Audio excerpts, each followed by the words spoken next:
T-minus 30 seconds.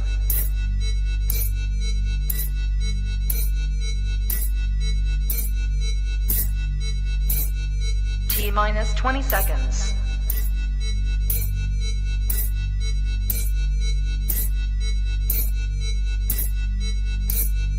10, 9, 8, 7, 6, 5, 4, 3, 2, 1, 0.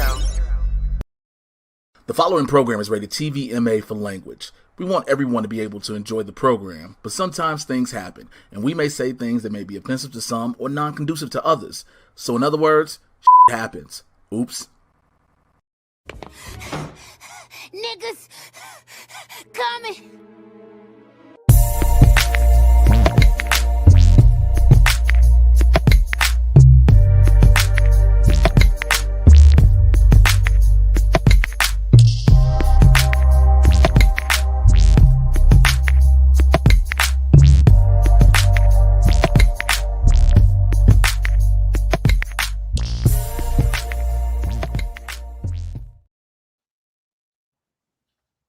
Dearly beloved, we are gathered here today to get through this thing called life.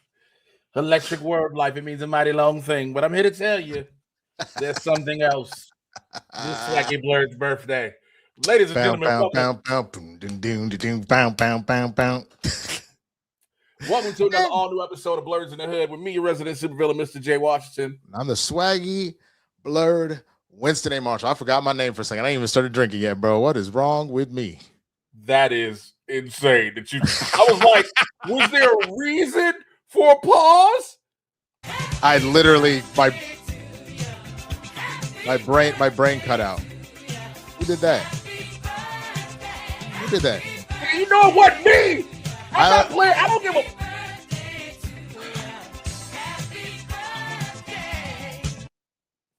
That was fire. Thank you. Thank you, the guy in the chair, for that. I appreciate that shit, man. Damn. We out here, man. I know I was teasing you a little bit there. First of all, hold on. Nope. You're not gonna do this yet. No. What? First of all, the guy in the chair got a chance to make a cute little birthday thing from, which is nice because he on his ass, literally, because he fell on his ass. So we pray. We pray for Matt and his ass cheeks. Pause. No Diddy, because he. But also, thank you to everybody who's been, as always, thank you. If you're week in and week out, thank you. If you watch this brand new, thank you. If you have subscribed recently to the channel, thank you. We see the numbers going. Appreciate it. People who are commenting everything. We really, really do appreciate you. Again, we had to go live. So here's the quick reason why we are an hour live. And I'll blame that an hour early. Yeah, you know what the fuck I meant. Making sure people understand that we were always going live. It's just that it was an hour early. Yeah. I was originally supposed to be at a table read for something later on today. Well, the table read got postponed for a couple of reasons, and so as soon as it got postponed, because I would have had to leave my place where I am in the Valley in LA and get all the way to West Hollywood to the Soho House for it, and so I would have had to left early, but that didn't happen. So we're here, and I was like, I didn't want to not be here because of Winston's birthday. That I know, man. There's been a change in my life recently that I don't like, because now I'm being nicer to people, and I keep trying to be an asshole. Like, if you piss me off, bro, some people on Threads didn't found out. If you piss me off, I can be like, this is open mic dude talking shit on Threads. And I was like, hey, bro, when you can do, hey, brother, listen, stay in your lane. Your lane is trashy as shit. Stay in your lane. And he was like, oh, don't equate success to talent. I was like, I don't have to. My schedule does. You don't know nothing about either one. Now, he was like, oh, again, I'm petty. Nigga said, oh, I thought you wouldn't have no time. Somebody's so busy as you don't have no time. And I'm whoops. Hold on. What is happening right now? God damn it. Great Google Moogle. I was trying to get over here so I could dap you up real quick and hit you with one of these. Yes, sir. This nigga spitting. Damn, nigga. It's so much when we don't. All these shit's moving around. I Anyway. really need to win the lotto just so we can just streamline all this shit, nigga. I agree. So, because it's your birthday, Mr. Winston A. Marshall. My nigga. A nigga moment. Man. My nigga. What you been doing? I've been doing a lot of stuff, man. I mean, the main thing that's been going on today, I woke up With my mind stayed, oh Jesus. sorry.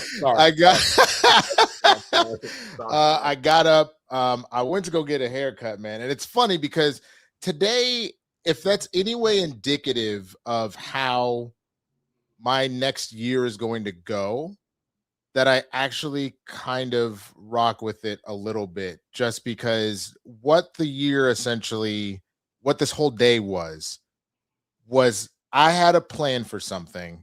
It didn't go how it was supposed to, but it ended up working out exceptionally well. So like I woke up on who's been really sick. And because of that, I was gonna then be on that side of town. I'd see my sister, I'd see my mom. My aunt, she can't take visitors right now, and I haven't seen her in a while. So I'm not happy about that, but I understood. But that's when I woke up and I got the text that she couldn't see anybody right now. Like, all right, let me like take a look at some stuff. I was like, I do have to get this audition done, so I do need to go get a haircut. I would prefer to do that because if I don't, then I'm stuck with where my hair is at this exact length until the run of this thing, whether it be just the auditions or actually booking the thing. So I was like, back. So I went to go get my haircut. I asked for this nigga to put it, and I showed you guys earlier. Let me pull the photo back up.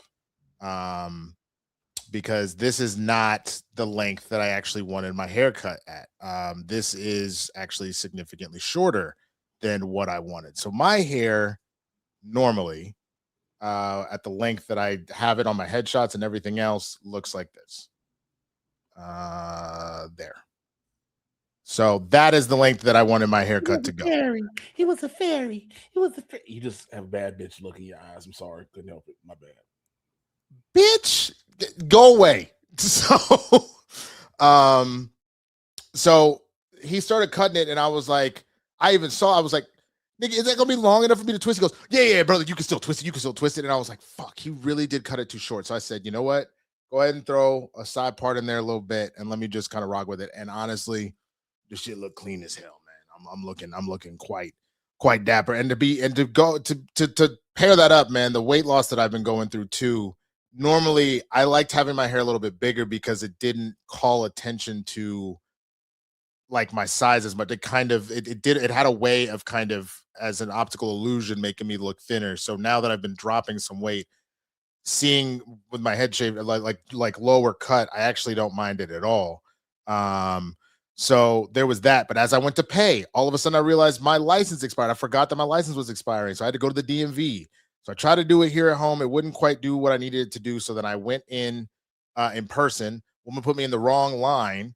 So I wasn't there that long, thankfully. But ultimately, when we got it all wrapped up, I ended up being able to take a new photo, which again, having lost weight, I was excited to take a new photo. So that was dope. The hair, liking it where I'm at now too. That was dope to have that kind of happen. So it just one little thing after another where it wasn't exactly what I wanted to happen, but it actually worked out for the better in the long run. Like I went to get lunch at my favorite spot. I was too early for their happy hour, but they're like, but it's your birthday, I see on the thing. All right, bro, I'm gonna cut you a discount. Fuck it, it'll be better than the happy hour price. Like it just every single thing kind of lined up like that. So what I'm hoping is to take that same energy and to let that be how this next year goes for me. Is that obviously I would prefer that the plans that I put out there just happen. But that if things are going to come at me sideways, that instead of that really getting me down or anything, if anything, it's going to flip things into something even better. That's the energy. That's the lesson I'm taking away from this day, man, is that's where things are going to be at. So that was my day. I'm super excited about this shit, man. I'm grateful that the neighborhood is here to celebrate my birthday with me, man. And go, everybody get your lotto ticket. If it put the shit on your phone and go get your lotto ticket. It's 980 million right now. You can spare $2. Go Also, when you yeah, go. Get him drunk for his birthday. Yeah, you can also get me drunk. But I'll tell you what I'm gonna do. I'm gonna tell you what I'm gonna do if something happens. So here's the last thing. I've been told that this is just maybe in my area. It looked like Crown Vanilla was gone for good. I was bummed as shit, but I'm gonna, again, with rolling with the punches and I'm gonna try this blackberry. I'm gonna do a shot right now just because it's my birthday. I'm gonna hope it's good as shit, and it just keeps up the same energy that I said. Ooh, this bag is fire though. You know I collect these bags, nigga. Look at that. That's fire as fuck though. Come on now. Come on, nigga. I mean, yes, that's the most niggerish shit I've said on this show maybe in a while. But Nigga.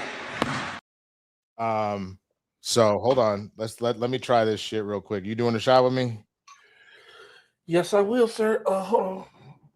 I haven't opened up this bottle of Jack Daniels in over a year. Oh damn. So damn. That's crazy. Oh my god. I mean, it smells good. I'm gonna be honest with you. I don't think anything's ever gonna replace Crown Vanilla, but if this shit hits. All right, so we're gonna see what happens. All right, to the Swaggy Blerd one, Winston Alexander Marshall. May this year be as prosperous and blessed for you as those in prior years, and may this year accentuate, elevate, and accelerate your life, career, and happiness. Salute. Thank you, Reverend Washington. I appreciate that. Oh, that was strong. Oh, that was strong. That's strong. It's not Crown Vanilla, but that shit is delicious. I found another one, bro. I'm telling you, I am taking this energy through the fucking year. As you're supposed to. Shit don't go how I want it. I'm gonna get something better. That's what we gonna do from now. That's how we looking at the motherfucking life from now on, man. The rest of this year, I appreciate that. So, with that, I gotta ask in the same fucking way, Mr. Jay Washington. My nigga. A nigga moment. Man. Nigga. My nigga. What you been doing? Well, for those who have been following the board, we have now gone up on the rent total of what we have to pay for December's rent. We went from 3 to 5. We're $500 now, so we're $900 something short for paying rent. That's the thing. Oh, I joke we're still short, but we'll get past that. Today was it actually happened yesterday. It was a very interesting day for me personally. I had what I'm calling baby's first pass. Now, for those, let me explain. Okay. when you Lil John me, huh? Well, that's the Yin Yang Twins. You the same Atlanta niggas, whatever. Say that to them Atlanta niggas. Lil Jon out here is zen as fuck right now. This is true. This is very true. So I had what I'm calling baby's first pass. What that means, I've constantly talked about one of my biggest accomplishments was I wrote a movie. I wrote a Christmas comedy movie. It's a hard comedy. It's a very funny script. I know what you're doing. Okay. So a very funny script and things like that. It was out to a bunch of different companies and stuff like that, production companies too, because they were interested in reading it. They heard what it was about and they were interested in reading it. And I got my one of the production companies emailed my manager back, which is a representation of me, and said, hey, we're going to pass on this script. They said, we love the script, but we're going to pass on it because it's not what we're currently looking for. And first of all, to be in a position where anyone is willing to read anything in this day and age right now in the way that the industry is, which we'll talk about more in a moment, is a major win. Yep. To have them say they'll pass, that's fine. Especially when I know some of the shit they've made. I'm like, but you passing? But they were like, hey, we're looking for something. We want something kind of what's called 4-quadrant, men, women, between like 18 and certain, and it's all 4 of these quadrants they have. But they want something like Home Alone. And I was like, that definitely ain't this. It's not a family Christmas movie. It's a hard comedy. No. It's not a Home Alone. And the 4-quadrant that you're looking for, it's male, female, over 25, under 25. So male over 20. Yes. That's the 4-quadrant. That was the bottom two, yes. So those. But again, it didn't deter me would, because they said they loved my script. This is the first professional thing I've written that I've put out to people in the industry in itself to see. I've written stuff and I have friends and family and certain people who hit me up and ask me, what am I doing on a Friday night? And I'm like, I got a show at 10. And I tell them, nigga, you're supposed to tell me what you thought about this script, Winston. And so, I mean, yes, I understand that.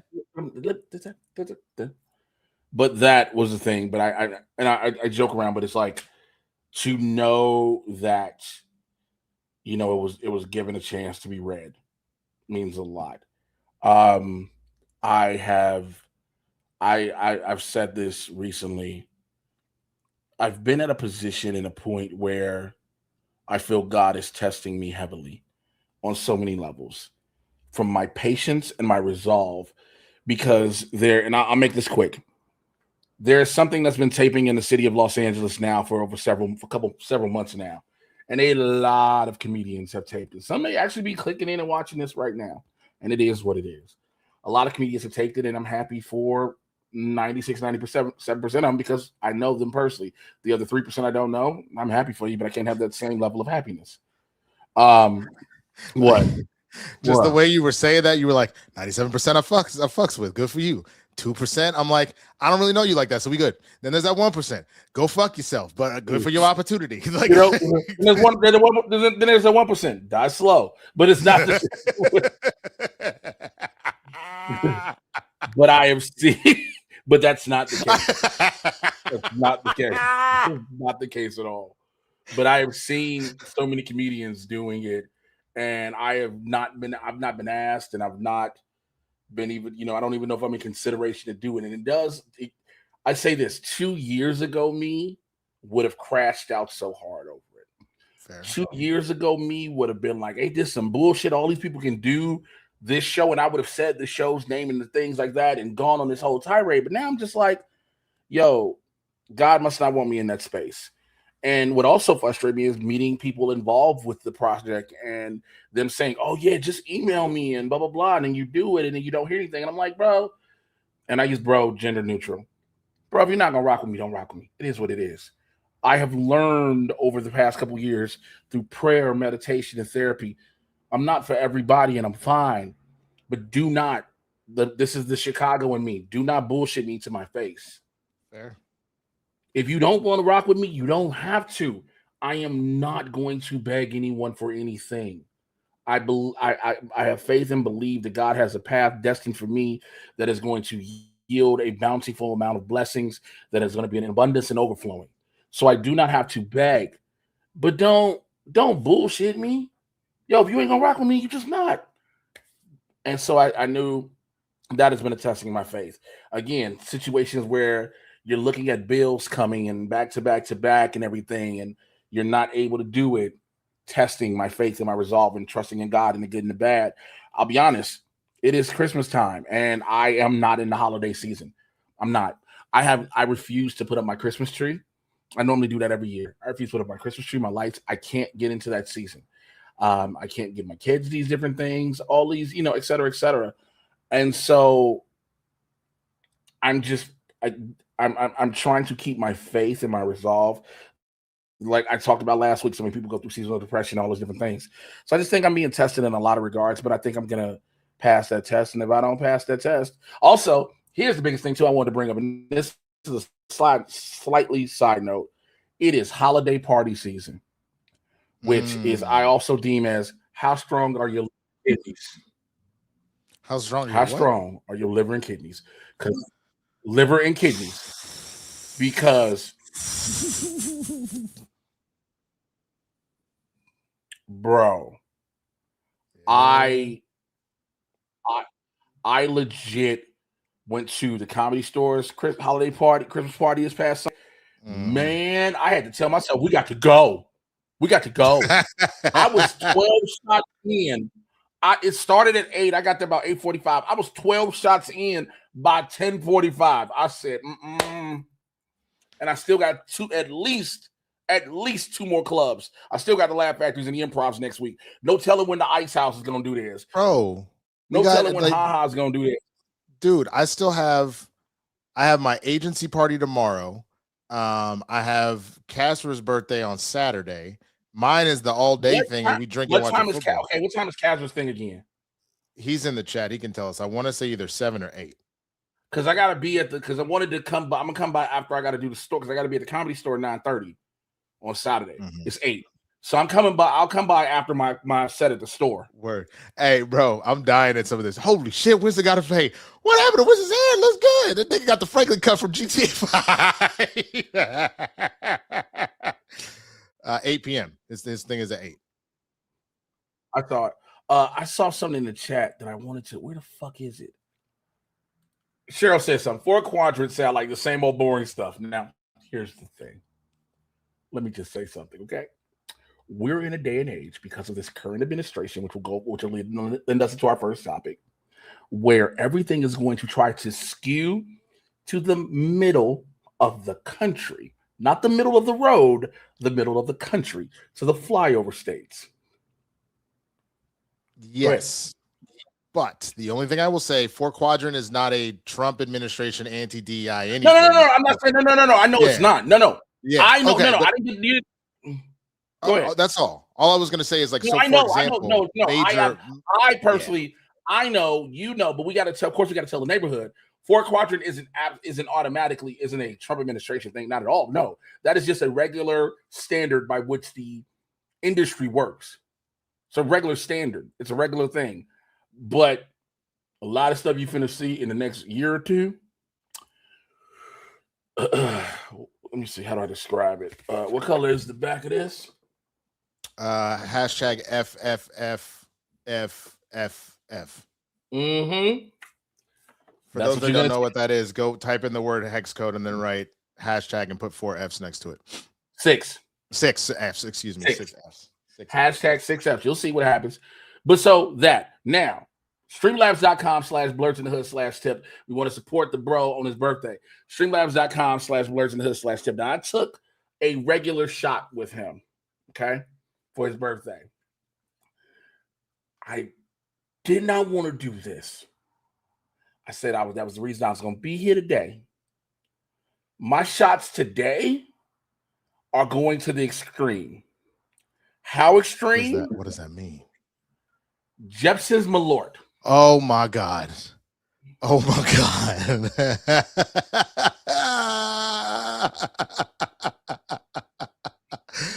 Oh my God. Anyone who has ever experienced this, every Chicagoan understands about this. Okay, this is from the city. The flag of the city is right here. This is not something you do shots of this, of course, but you regret with your soul and your spirit. I've had the bottle for 3 years and I have never opened it. I have never opened it. Have you had the barrel aged one? Nigga, we're not talking about that right now. We're talking about this. I'm asking, have you had the barrel aged Malort? No, and I don't want to. Because I barely want this one. Because I barely want this one. So, for every shot that we take in celebration of Winston for today, for every shot, my shots are coming from a bottle of Malort. My God, that man has a family. Oh shit! And like I said, they didn't have my shit, but they got this Crown Blackberry that I got, so we're rocking with this today. So I certainly appreciate it. Any and everybody, anything you want to send in, streamlabs.com/Blerds N The Hood /tip, streamlabs.com/Blerds N The Hood /tip, or if you'd like to do Venmo, CashApp. And of course, Venmo is working now. Yes, they're all working, and it's as what you see down there. Here, let me edit this because we are at 0 right now. So no problem. All right, we all set for that. Now we got to do one of my favorite parts of the show. We got to do the Chicagoans Everclear. Oof. Oh God, you talking about it makes me sick. I don't even want to. All right, now first got to go around the neighborhood. We're going to show you some stuff that's been popping off around the neighborhood. So I randomly got tagged in this. This is 10 years old. I was making vines 10 years ago, bro. And this was a vine that I made. So I figured I would share this one because somebody tagged one of the actresses in it. And then I was like, I forgot I did that. Wait. What is your girl talking about? Oh, okay. She's talking about our dog. The dog. The dog is a crackhead. Yes, Kristen is. That's totally fine. You can bring her in. Her goofy ass. What is this? There you go. Wait, hold on. Wait. Okay, so here is this was a vine I made 10 years ago. Of course we'll have a threesome with you. Oh, hell yeah. We're pregnant.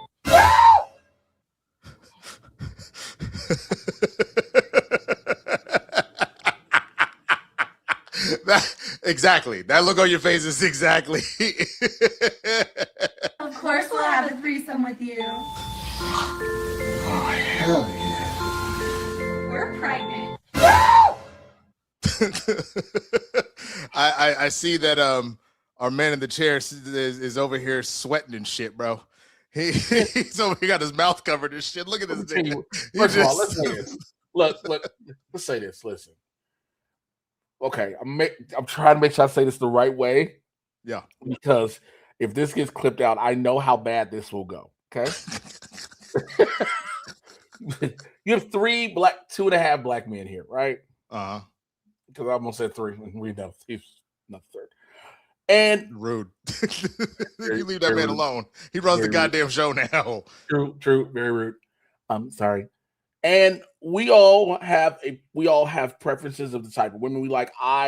Look, motherfuckers always say, I'll fuck a bitch if she purple. If she purple and got pretty eyes and thick, I'm hitting her. We've all had our fair selection of the, as they called, snow bunnies, right? But our young Matthew is trying to deem himself like a Highlander, aka a snow bunny slayer. So when he sees the snow bunnies of the finest quality, the man cannot control himself. Young Matthew salivates. I ain't do nothing. I'm just sitting here laughing. What the fuck is this? Young Matthew sees the snow bunnies and starts grabbing at his collar like, oh my God. Oh my God, it's chilly in here. Where's the snow? Bro, it reminds me of the Chappelle when he was doing the various movies to get, like, when he was doing Inside the Actor Studio. Yeah. He's like, and I unsheathed my sword. I have soiled my pantaloons. Bibbidi bobbidi bibbidi bobbidi bibbidi bob. Like, oh shit. All right. Well, listen. I just want to say, yeah, I've learned there's nothing. I love sisters. I love white chicks. I love Latinas. I love me some Asians. I love me some East Asians. I love me some Middle Eastern Asians. I'll take a Russian. I want to born Ruski. I want to born one that calls out Vladimir Putin when I'm saying. Well, while you're being racist, I just want to go ahead and play this incredible video that this woman had to say about J.K. Rowling. You guys remember a couple years ago when there was some discourse about Harry Potter and the Cursed Child and about how the actress that played Hermione Granger was black, and people were mad because they were like, Hermione isn't black. Hermione isn't black. I don't know if they actually sounded like that, but that's how they sound in my head. And I'm going to say this because no one watches my videos and who gives a shit. People were like, oh yeah, Hermione canonically could be black because the only way that J.K. Rowling described her was with curly hair and dark skin, right? Here's the thing, is that J.K. Rowling is historically very bad at naming characters of color. She named her one Asian character Cho Chang. She had 2 black characters, and one of them was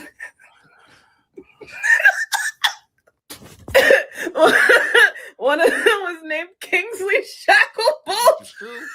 That is true.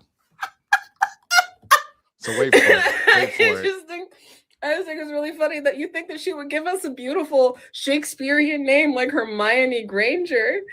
If Hermione was black, her name would be Jemima McHennessy. do you guys remember?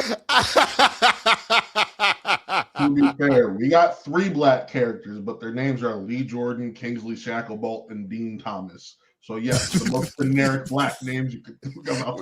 Which is why she was right. If it had been a black woman, it would have been a Jemima McHennessy. That's exactly what her name would have been. Jay. I'd like to interject if I may. Yeah. Now, McHennessy. McHennessy is a surname. Is it really a bad thing though? Like, bro, I ain't trying to be called no. I'm not trying to be no Jamal McHennessy, bro. Come on. Listen. unless I get that Hennessy like purse, unless I get that inheritance. Hear me out.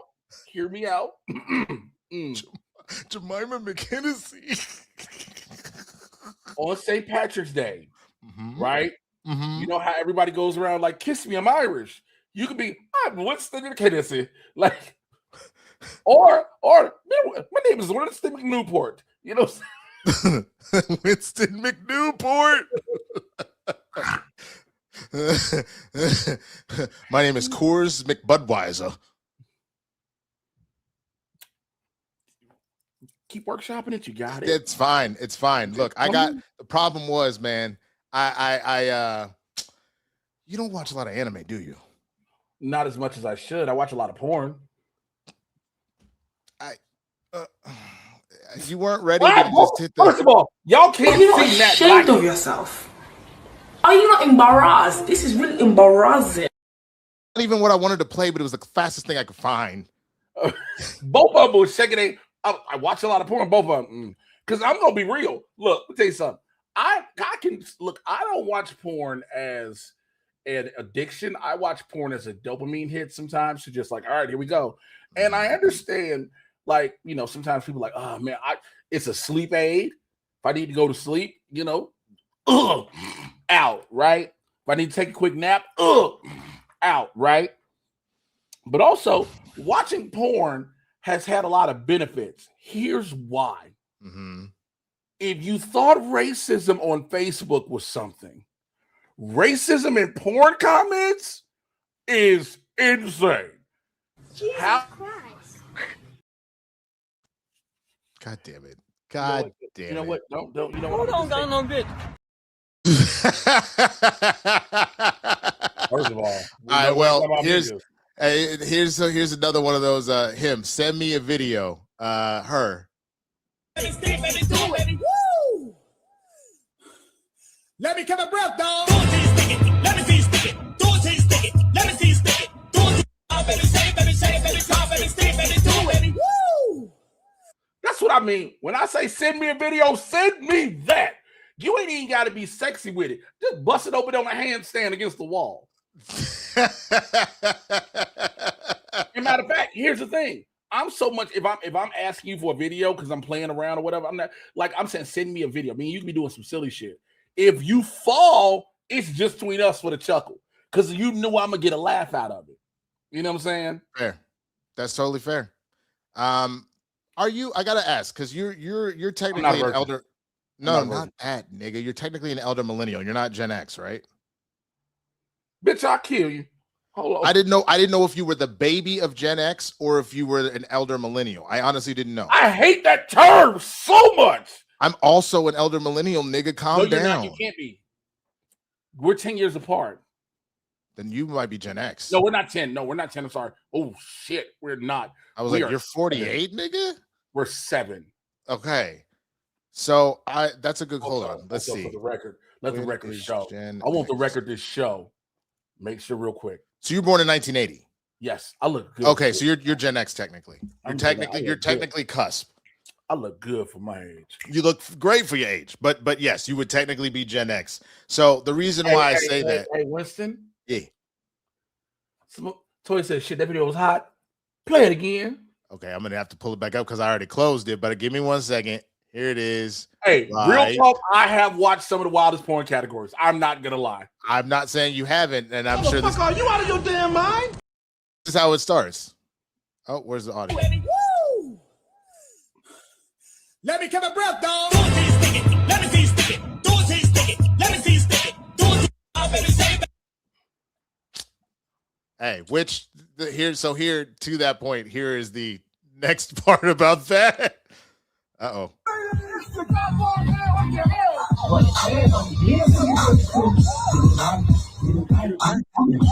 I know you're tired of being lonely. So Baby girl, put it on me. but your character dirty, tell you just a man.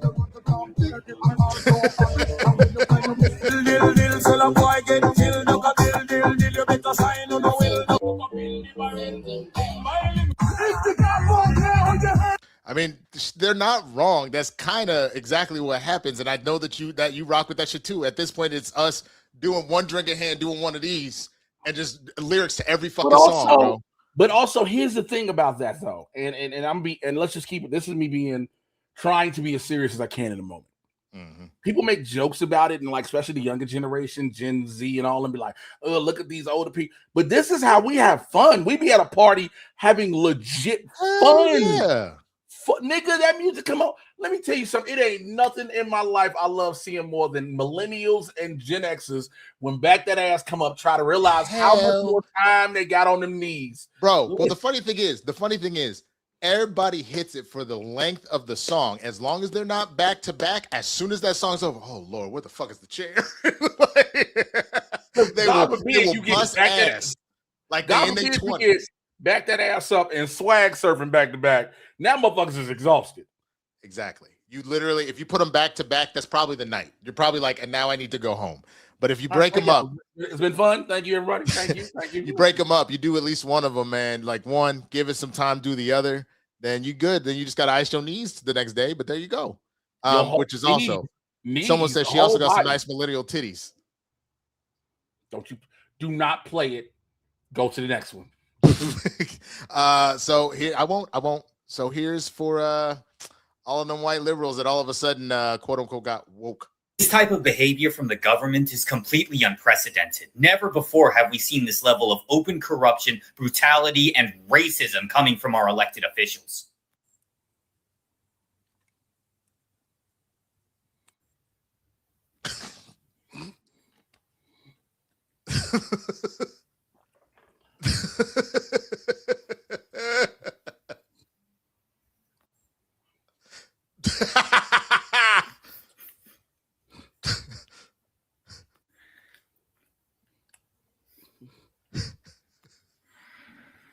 Damn. Damn.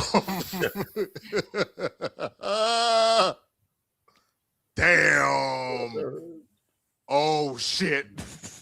I didn't watch the whole thing.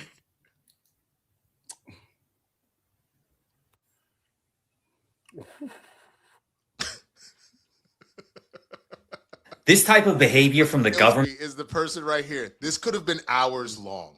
Yes, it could have been hours long. The only thing, like, this is the most openly corrupt government that America's ever had. I mean, yes, but it does not mean that it doesn't mean that we haven't seen some wild shit for a long time. No, when people be like, "Oh my God, the government," and look, I will always go back to this. When that fuck muppet was elected in 2016, I will never forget. I always bring this story up. I was just getting integrated into the LA open mic and comedy scene because I moved to Chicago. So I had to go to open mics and shit like that and be around people who didn't know me. And I remember I was at a bar and the TVs had the election on and it had announced that he had won. And I watched a group of white people get together and start crying. And I legitimately walked over to him, put my arms around him, and they were comics. And I was like, "Welcome to the party," because it wasn't nothing new. The best sketch by far in the last, call it, honestly, since this nigga been out, so roughly about 10 years, was the SNL sketch when Chappelle was on SNL, and it was right after Trump got elected, and all the white people were like, "I can't believe this is happening." And then Chris Rock comes in, and they're like, "I don't understand how we haven't had like 50 women presidents. If we had 52% of the population, it would have been nothing but niggas running to be the president for years." But then the ending line is, "This is the most racist thing America has ever done," and then everyone busted out laughing, like all the black people laughing their ass off, because like that's the point. It's been like this. Things are escalating.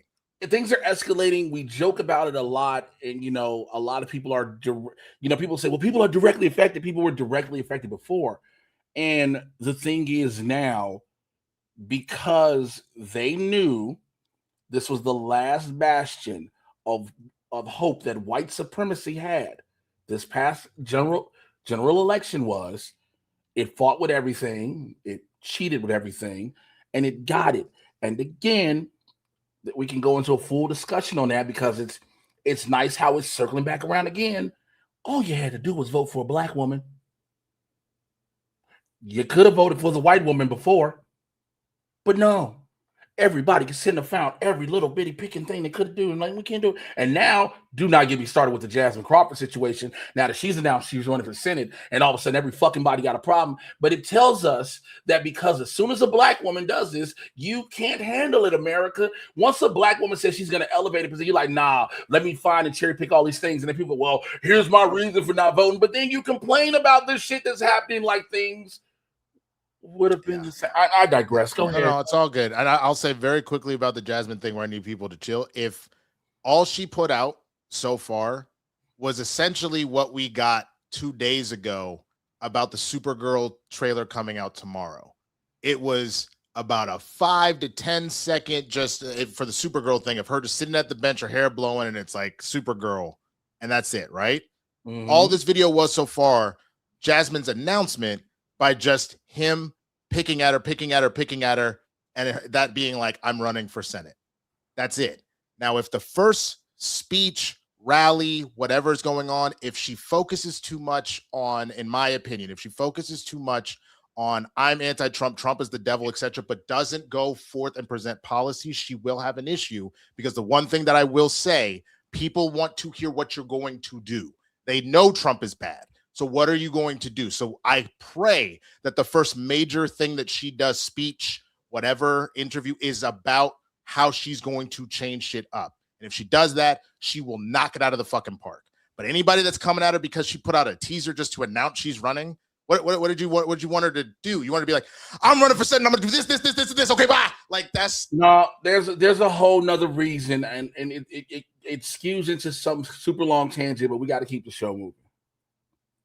Because I can get into the whole reason, because I know one of the main people who brought it up, who kept people going, but I am a Christian. Continue. We got one more. That was the last. Was that the last one, or we have one more? Or what's up? I can't hear words you said.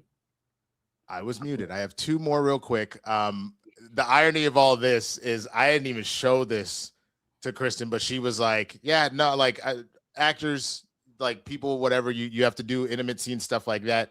Only reason I would not be okay is if I ever ended up in an Olivia Pope fit situation, and this is why. I miss what? If you had known her, my mother would have loved you. Oh, I love her. She did good. She did good with her youngest. She did good. It's what I miss. What? This whole interview that was going on, though, it got a little bit worse, and everybody's essentially said, bro, that like this comment says, their spouses are strong. Cause have you seen them recently? Like they gave some award like a couple months ago, and it was like, nigga, like, are we about to watch it?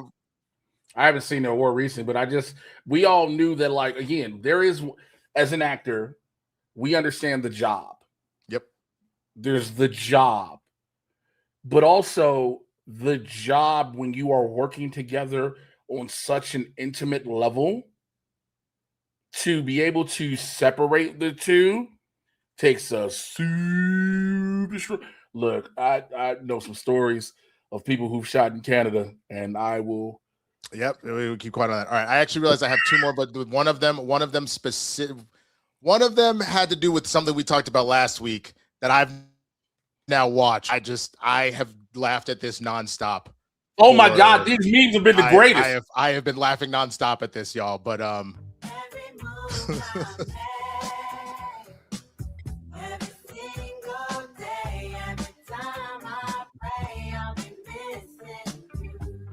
gonna cut the music, but we can keep going. And that's pretty much it. Did you see the dude? Did you see the dude who did it through the grocery store?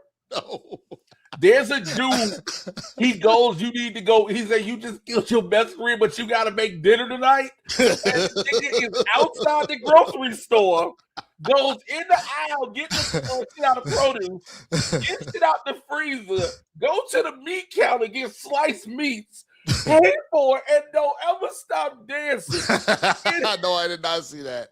Oh my God. I did not see that. But here's the last one, and it'll actually help us go right into one of our main stories today, bro. This is gonna be movie intros. Just play it. This is movie intros in 2026. Oh, because they did the acquisition. So it's like Warner Brothers and Netflix. I guess Paramount too. And HBO. Also, Pixar. Jared Kushner helped out with this one too.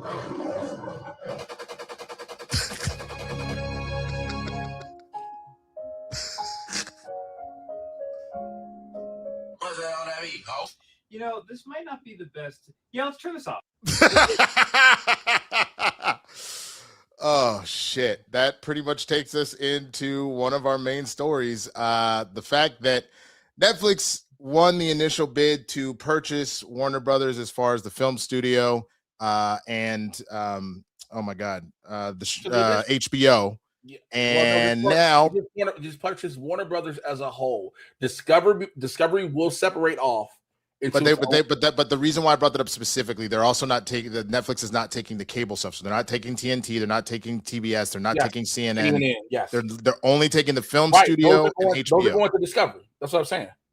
Oh, they're going to be a part of Discovery? They're going part of Discovery. Got it. So that being said, then you got on Monday, Ellison decided to essentially go full Macklemore and release not only his hostile bid takeover, but some texts of him getting ghosted by a certain Zaslav trying to push things in their way. Jay, I'll let you take it from here, bro, and kind of break the story down. So here's the deal. There has been this big. So first of all, when David Zaslav took ownership of Warner Brothers and created Warner Brothers Discovery, he made it openly clear he was going to strip it for parts to sell it. That's all he wanted to do. Of course, this being a legacy studio, no one felt it should be sold. But when you got these type of billionaires and people who are all about the dollar and the bottom line, that's what you have. So it was rumored that the sale was happening. Then rumors die. All of a sudden it's coming up.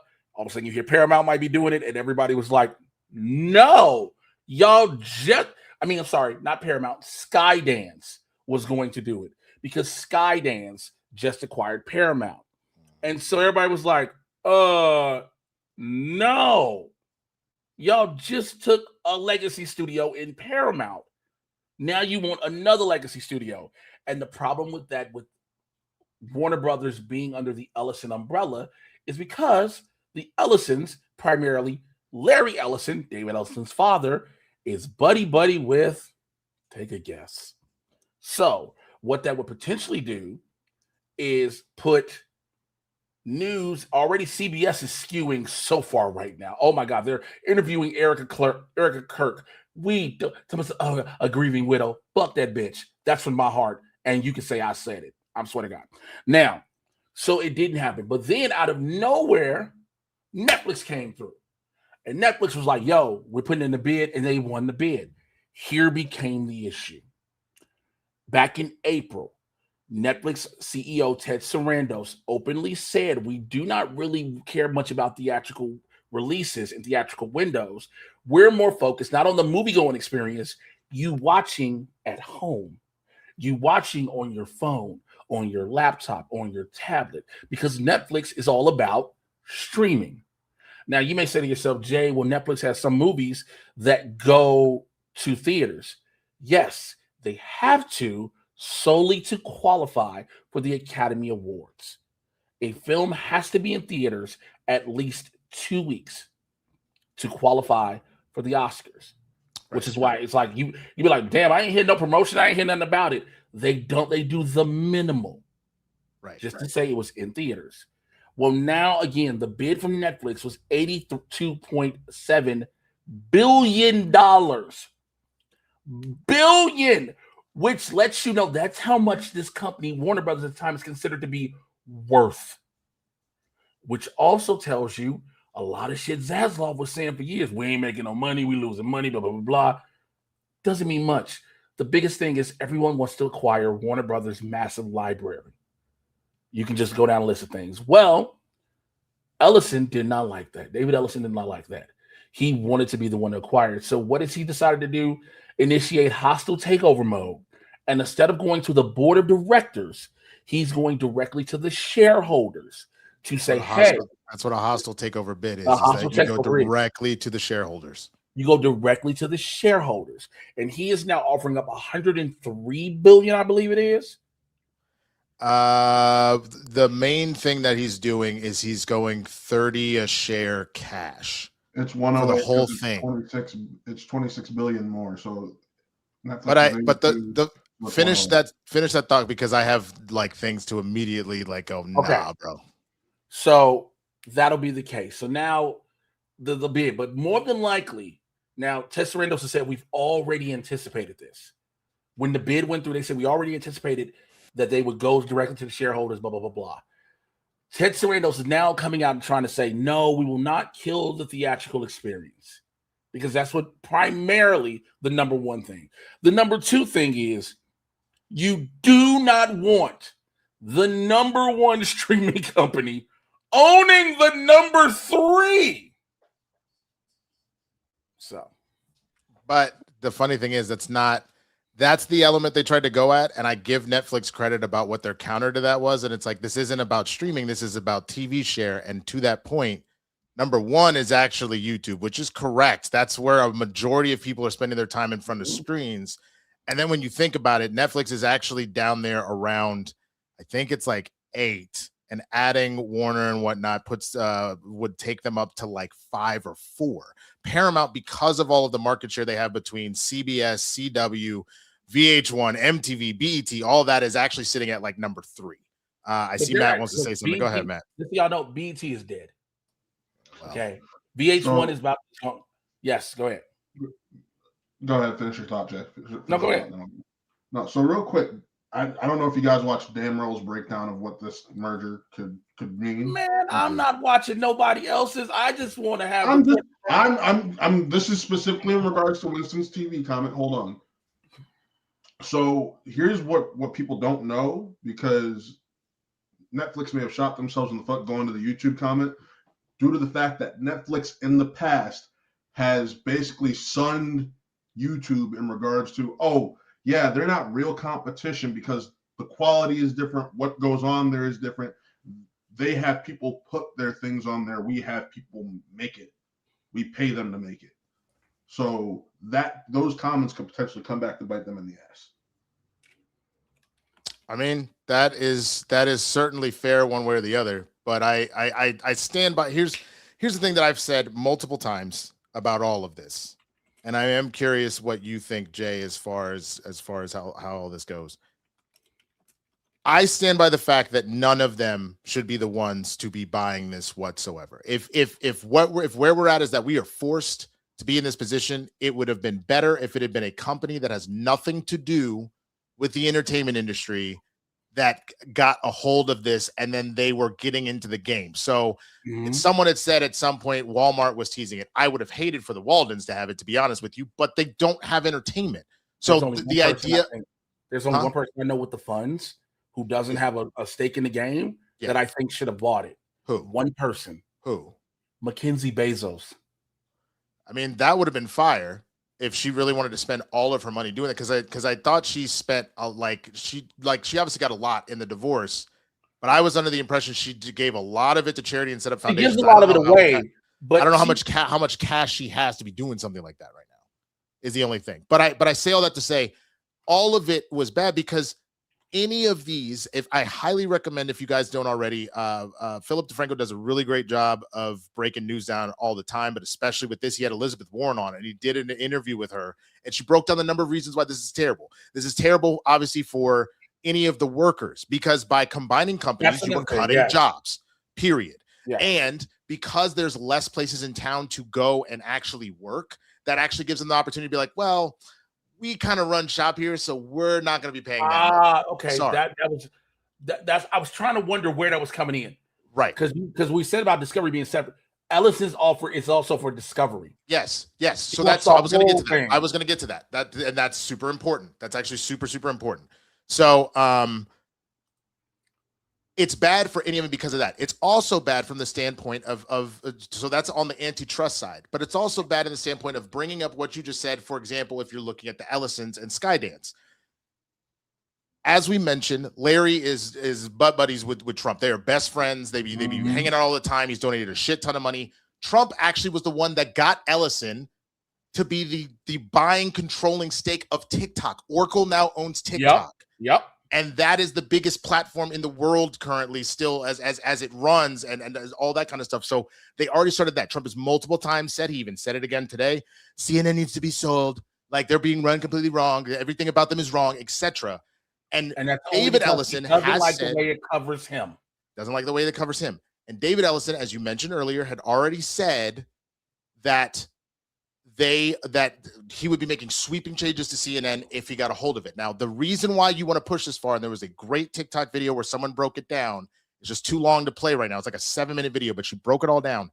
The reason the Ellisons are pushing so hard to get this done now, so the sale can be done by the end of Q1, is because you want to do that before the primaries happen for the midterms. If you gut CNN and you make your sweeping changes before the primaries, you are now controlling the news media you already have Fox News in your corner. Yep. CBS News just became your like controlled by the Ellisons. If they have TikTok and CNN, you control the narrative across the board. You control the full narrative. Yep. This is 1,000% a push to do that above all else. So while I have said multiple times, Netflix having this has so many bad implications for theatrical releases and the general idea for the entertainment industry for losing jobs.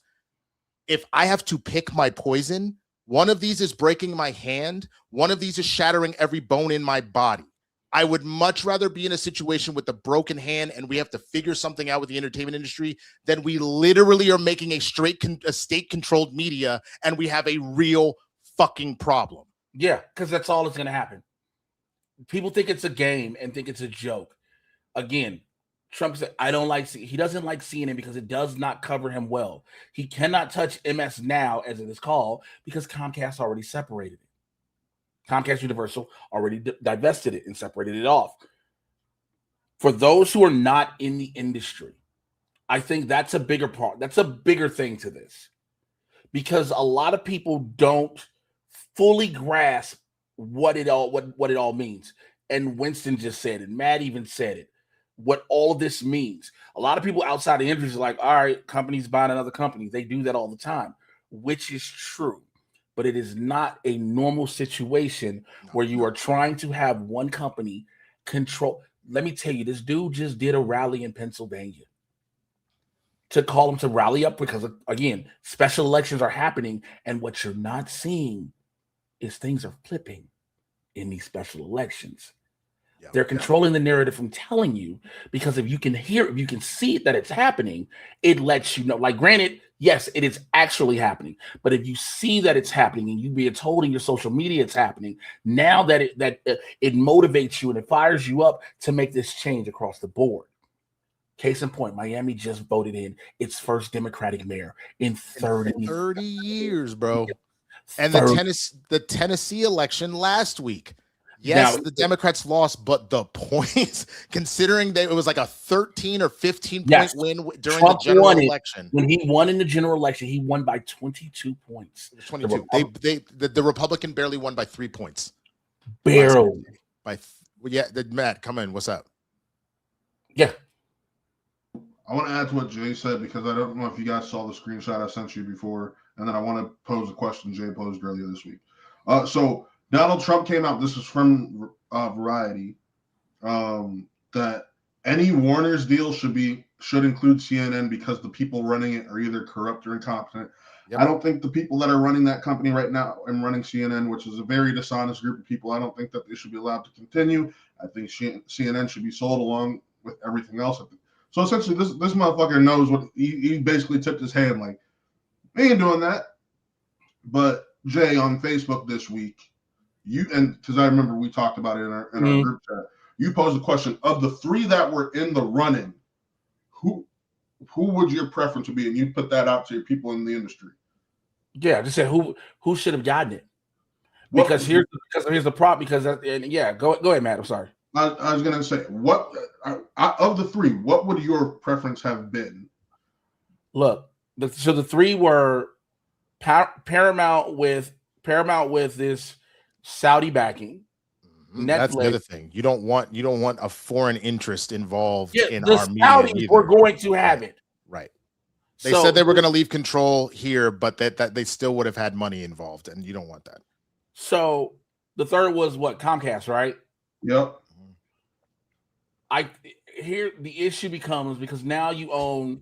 Here's the problem. Out of those 3, no matter what, somebody is going to own 2 legacy studios. Yep. No matter what. Well, you still can't call Netflix, like Netflix is a power player, but they are not a legacy studio. So okay, I'm sorry. Netflix is not yes. My apologies. Netflix is his own entity. My apologies for that. My brain. You're of good. them. I understood what you were saying. 2 of them would have owned 2 legacy studios if that would have happened. Comcast having both Universal and Warner Brothers, Skydance having both Paramount and Warner Brothers, and only Warner Brothers at Netflix, but Netflix holding its whole hand within streaming. Out of the choices, the weird is Comcast. It has to be Comcast because that is the only one that for all perspective and everything that's been put out and what you can see, theatrical was safe. Physical. The industry as a whole was safe, and you're not worrying about state control media. And that for me is why I lean towards Netflix for a couple of reasons. Before Sarandos had said the nonsense he said about Oppenheimer and Barbie and cutting the he originally was saying, and obviously that doesn't mean he wasn't lying in the first place, but he said that he wasn't going to affect that, and now all of a sudden he's changing his mind now that he's won the bid. But the other thing that just kind of sticks out is that they don't have distro the way that the legacy studios have, which is why that always felt like that was at least some sort of a viable option. And the last thing, Netflix can four-wall. Netflix can four-wall. I get it. But just from the idea of them being able to now use that with Warner. But the last thing I was going to say, where I will at least give Netflix credit, and this is something that Roka said yesterday when I was talking to him. Roka brought up the fact that Netflix, at the bare minimum, has done a good job of at least telling a bunch of different diverse stories and not giving a fuck about the woke whatever shit pushback. Because think about it, the greatest show that has ever been on the platform, Squid Game. Okay. The number of black shows and things that they've put out, the number of queer stories that they've gone and put out there, they do not care. They're putting out content of all different types. Whereas Paramount, again, has made it very clear that they are going to be pulling back on everything. They've already fucking done it. And while NBC Universal hasn't done anything to kind of pull back on anything like that, we do still have this whole thing where people are still kissing the ring. And that's the one thing that bothers me. Now, mind you, Sarandos, again, because he wants to get this through, has started kissing the ring and did some sort of meet at the White House. So, again, it's all fucking bad. It's all bad. But I think that the issue becomes, so I'll say this when it comes to the Netflix end. They have told stories, but also you got to look at their show. They've allowed stories to be told. Yes. They've allowed properties to exist. Yes. But they don't allow them to live. Correct. They just don't put the problem is because it's streaming. It's not that they don't allow them to live. They don't put extra effort behind it. They essentially go, here you go, figure it out. And if you go gangbusters, then they'll give you more than 3 seasons. But the typical practice was, here's your budget, you got 3 seasons, good luck. Winston, I got to push back on that real quick because I don't know if you paid attention to the distribution they did for Knives Out 3 Wake Up Dead Man, because I would say distribution in severe air quotes. They primarily only put it in mom and pop indie theaters so that people wouldn't really be able to see it. No major theater chains got that bitch. Every theater. You're expecting, but here's the thing. I'm gonna cut you off on this. This goes back to what I stated earlier, though. where they only put a movie in theaters so it can qualify. Their whole thing, they're never going to put their Knives Out is made for the Knives Out series is made for Netflix. And Glass Onion was in both Cinemarks and Regals when it came out. It was also an AMC because I'm saying you look. I'm bringing up this comparison for a reason. Jay, you talk about not letting them live. Ryan Johnson has essentially, without outwardly saying it during this press tour, has basically said, if I make another Knives Out movie, it's not going to Netflix. It seems like that motherfucker is all that can be said, but here's the thing: all that can be in here, and I'm actually glad you brought that up, so we can get ready to move on after this. After we have to go around with it. You're having all these top tier directors coming out about it. Christopher Nolan has come out about it. Ryan Johnson's come out about it. The problem is, at the end of the day, these filmmakers, these prominent legacy filmmakers are going to come out. These prominent legacy actors are going to come out, but this is all about money. And so, unfortunately, no matter how this ends up, the workers, crews, actors, because let's just be real, if it does go to Netflix, our residuals, as we know, are done. Mm-hmm. That's a massive problem because they're one of the biggest perpetrators. And like, if you remember during the strike, they were actually the one that was the biggest holdout about not signing stuff over because the other studios obviously have other things that they have money coming out of. Netflix was very quick to cut off the whole residual conversation constantly, and that's why the strikes went as long as they did. And so that's the biggest thing. Paramount, we already know. Look, it's called a spade a spade. If you are not a very, very bright melanin deficient actor telling a melanin deficient story, you don't have a shot. And granted, no matter what, this is another big entity, and I'm sorry to harp on it. My apologies to both of y'all. This is all, like you just said, Winston, before the primaries, before the midterms, because all of these studios know administrations don't stay forever. They know we need to do this now because if it flips around, then everything we wanted to do won't be done. I mean, I will say, and I did see that comment, and I remember when that came out in January, a number of writers have been speaking out that Netflix has been intentionally telling writers, we need you to actually dumb down the stories because we have a double screen epidemic where people are watching stuff while they're scrolling. So they need to be able to pick up on the stories just auditorially because they're not paying actual attention while they're watching. But that's on, and the problem with that too, as bad as it sounds coming from Netflix, that is for every streamer now. I mean, yes, Netflix was the one maybe it was leaked about, but they're all that way. They're all doing it. All of them are doing it. Yeah.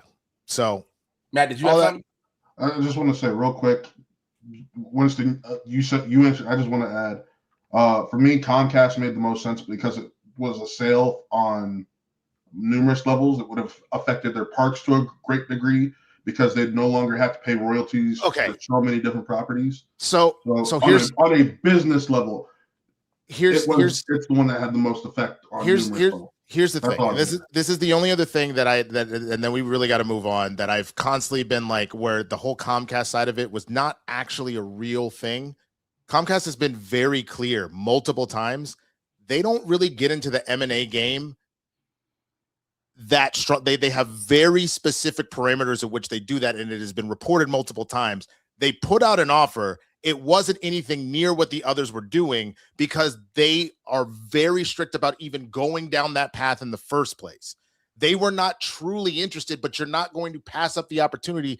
Literally, the reason why Nico's bitch ass, I don't know why I'm bringing that up right now, did this shit under night of cover with the Lakers is because if Luka was actually on the market, everybody, even if you're like, bro, I got fucking Giannis and I don't need this, or I got Joker, I don't need Luka or whatever, you still put a bid in because it's fucking Luka. Comcast put a bid in, but they were never serious because they didn't keep pushing back, and that has been reported multiple times. I know from a number of different places. But I didn't say that at all. I didn't say anything about that. I just said my preferred choice would have been this because I saw how it would affect levels of their business.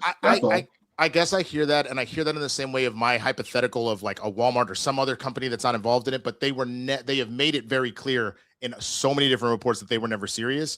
So every time it gets brought up, it really was between two options. It was the same way that Comcast was essentially Jill fucking Stein. Yeah. Like they were not serious. Past 75 billion. They were just there to say we were in the game, but this was always a Democrat and a Republican. Essentially, like you have your two options in an election, and that's it. So Fantastic Report says residuals can always be renegotiated. Here's the thing: we go back to the table very soon.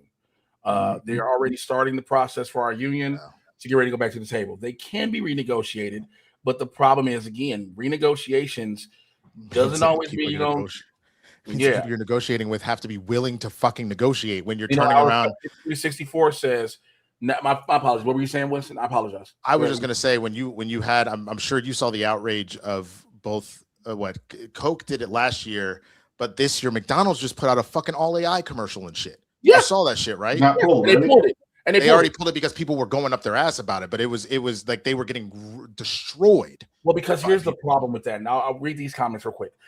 Zeno Hour 5364 says Netflix should make a legally binding commitment to theatrical pack and residuals that would gain them more support for the WB deal. Here's the thing. They could say it all. I don't think they'll ever make a legally binding pack because, again, I think at the end of the day, it's about their shareholders. Their bottom line, yeah. Their bottom line. In regard to the AI shit, here's the I need people to understand this. As much as we a lot of us in this maybe the neighborhood, people watching us, et cetera, may be like, oh, this AI shit is terrible. And I agree.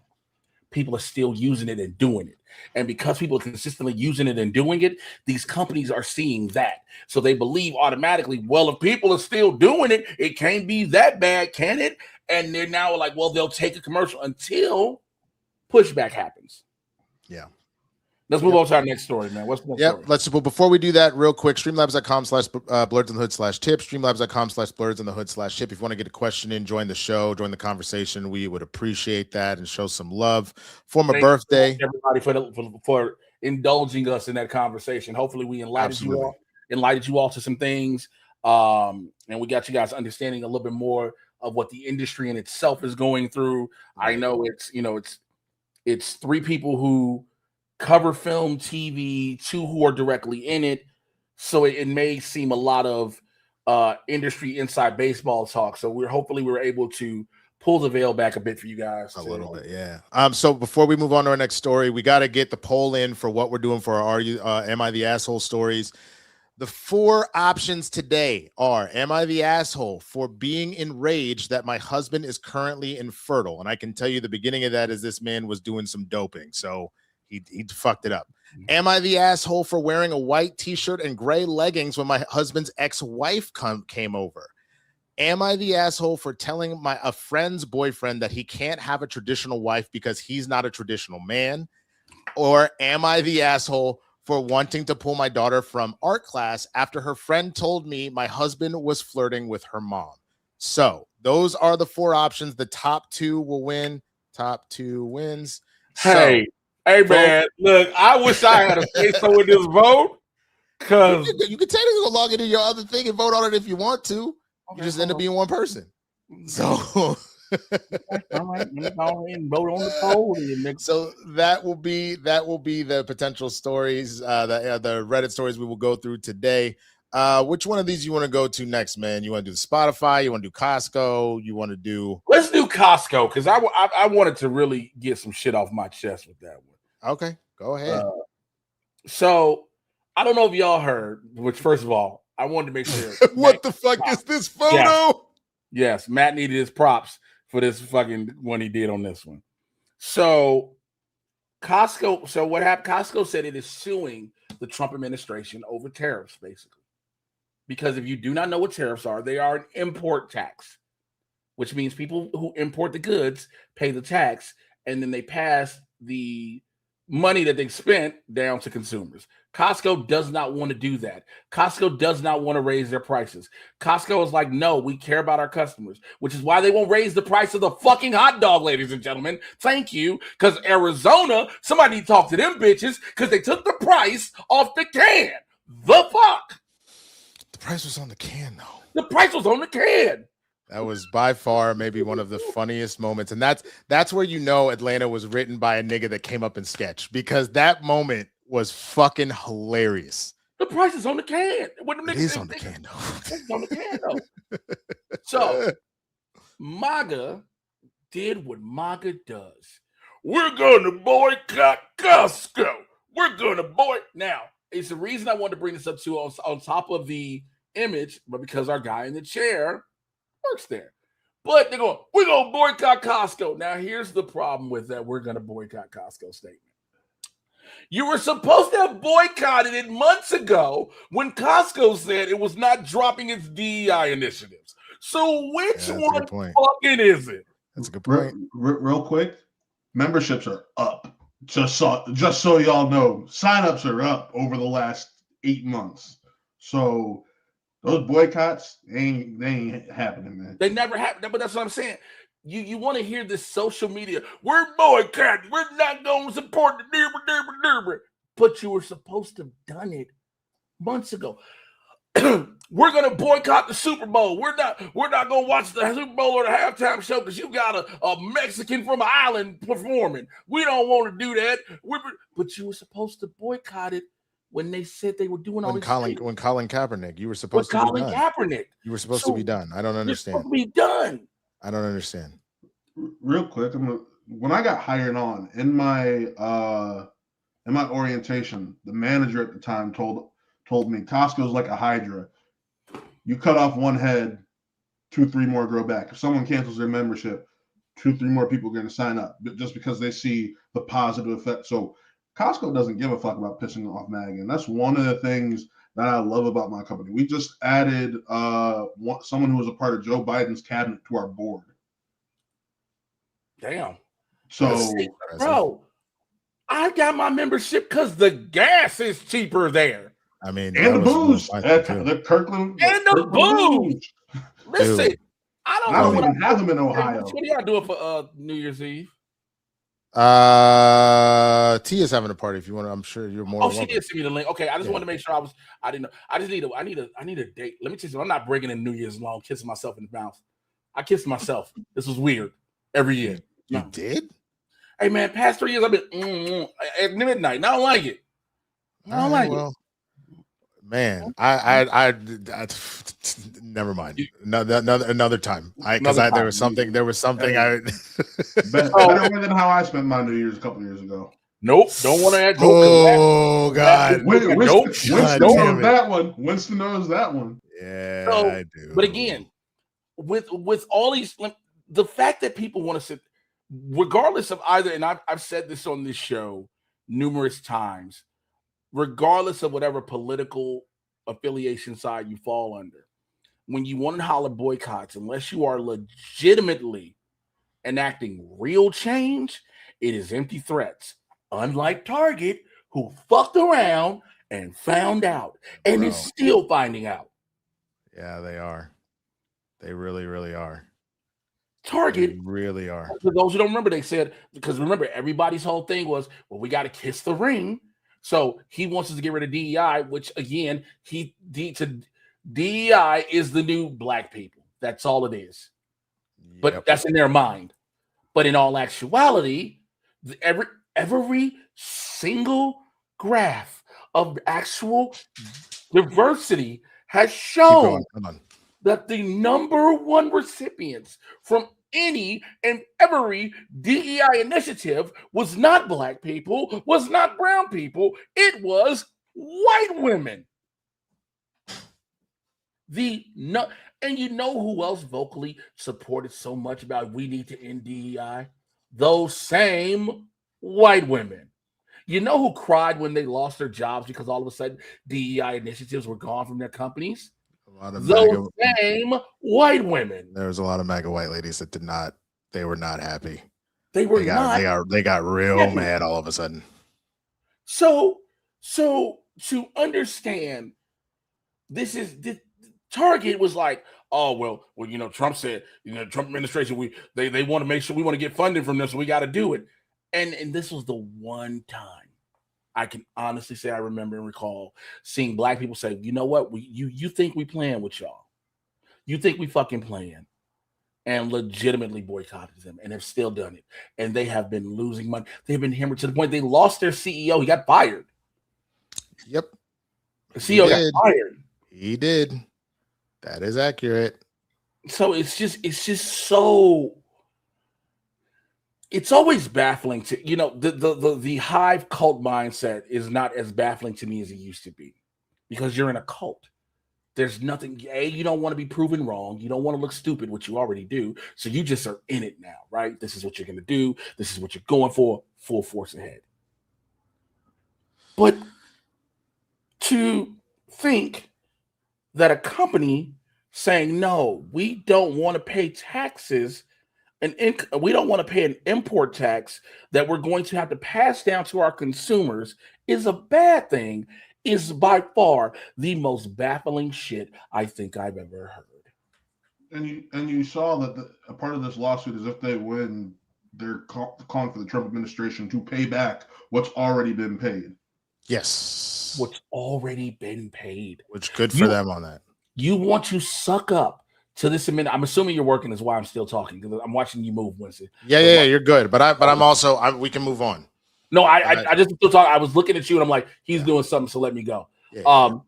But you're mad because you don't want to have to see Daddy lose in court again.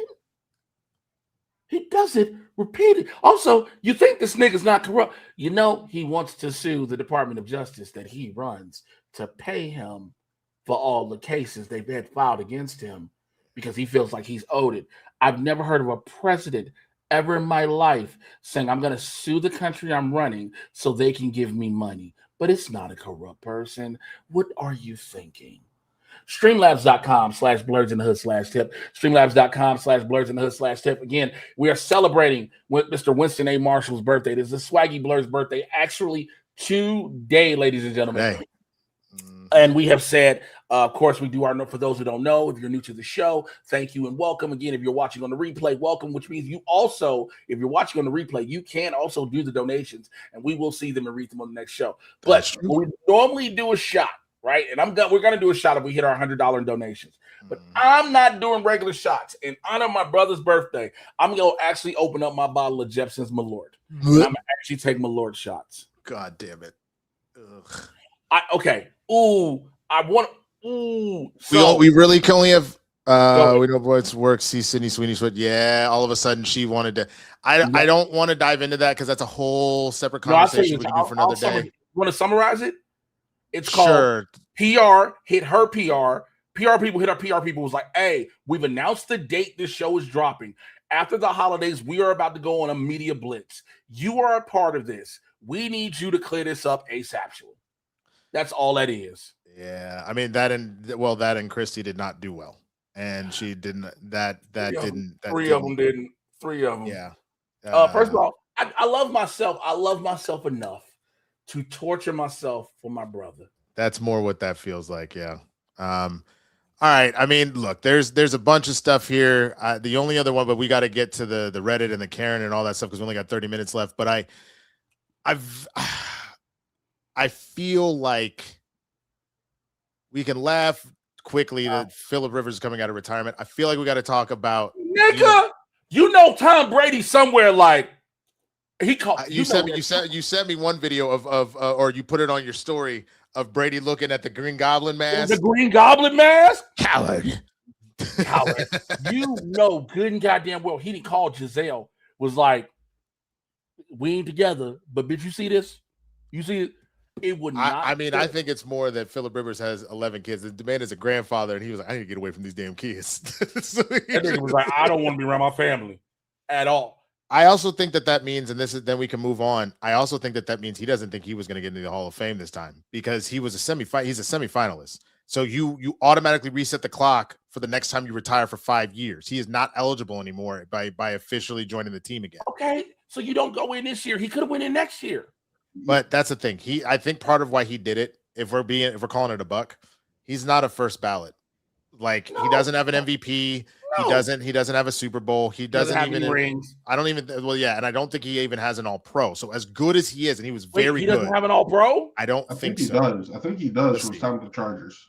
Let me double check. But the point is, by all of that, as good as he is, and he is very good. Like when he would at the peak of his powers, you had too many people that like were just ahead of you. So he has comeback player of the year. He has 8 Pro Bowls. He was the NFL passing leader in 2010. He was the NFL passing touchdowns co-leader in 2008. He was the NFL passing ratings leader in 2008. He's the NFL completion percentage leader in 2013. But that's it. He does not have any All-Pros. He doesn't have any rings. He doesn't have any MVPs. So I think that it was a mix of get me away from these kids, but then also, let's put it to you this way.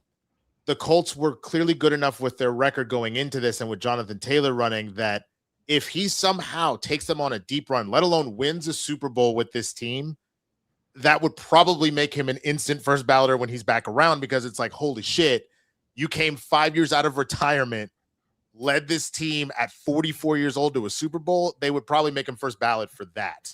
So that would be my guess as to why he did this. Let's move on. Let's move on. I feel like we got to talk about Oklahoma University, and then we can move off of stories, because this isn't going to be a thing. Real quick. Yeah, we might, because what we got to do with that, because that's kind of a deep story. We might go 15 over, but we're early. Yeah, but we're also early. We also went early. I do have some going because I did plan some at 7, but that's okay. Well, we can go 15 minutes over. That's not. I'm just thinking of time. I don't care. Yeah. I mean, I'm just thinking of time with the stories. But go ahead. Yeah. So, did you guys pull the full story of this or nah? So I think Matt put assets in. I saw them. Okay. Here, there's an Instagram story. The full-on essay is in there. The full-on essay is in there. Great. And so I'll read it itself.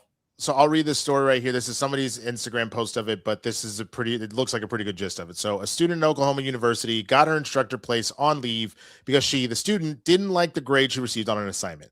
The Turning Point USA chapter of OU has been leading a campaign against the instructor, who is a trans woman. They're arguing this is a free speech issue and that the student is being punished for holding religious views.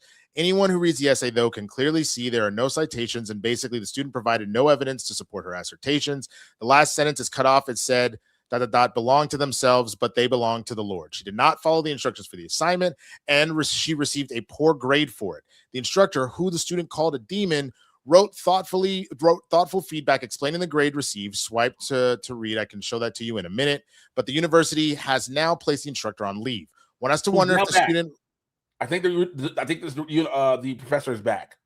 Because thank God, because of a lot of protests. Yes. Yes. And a lot of people being like, "What the fuck are you doing?" Hold on.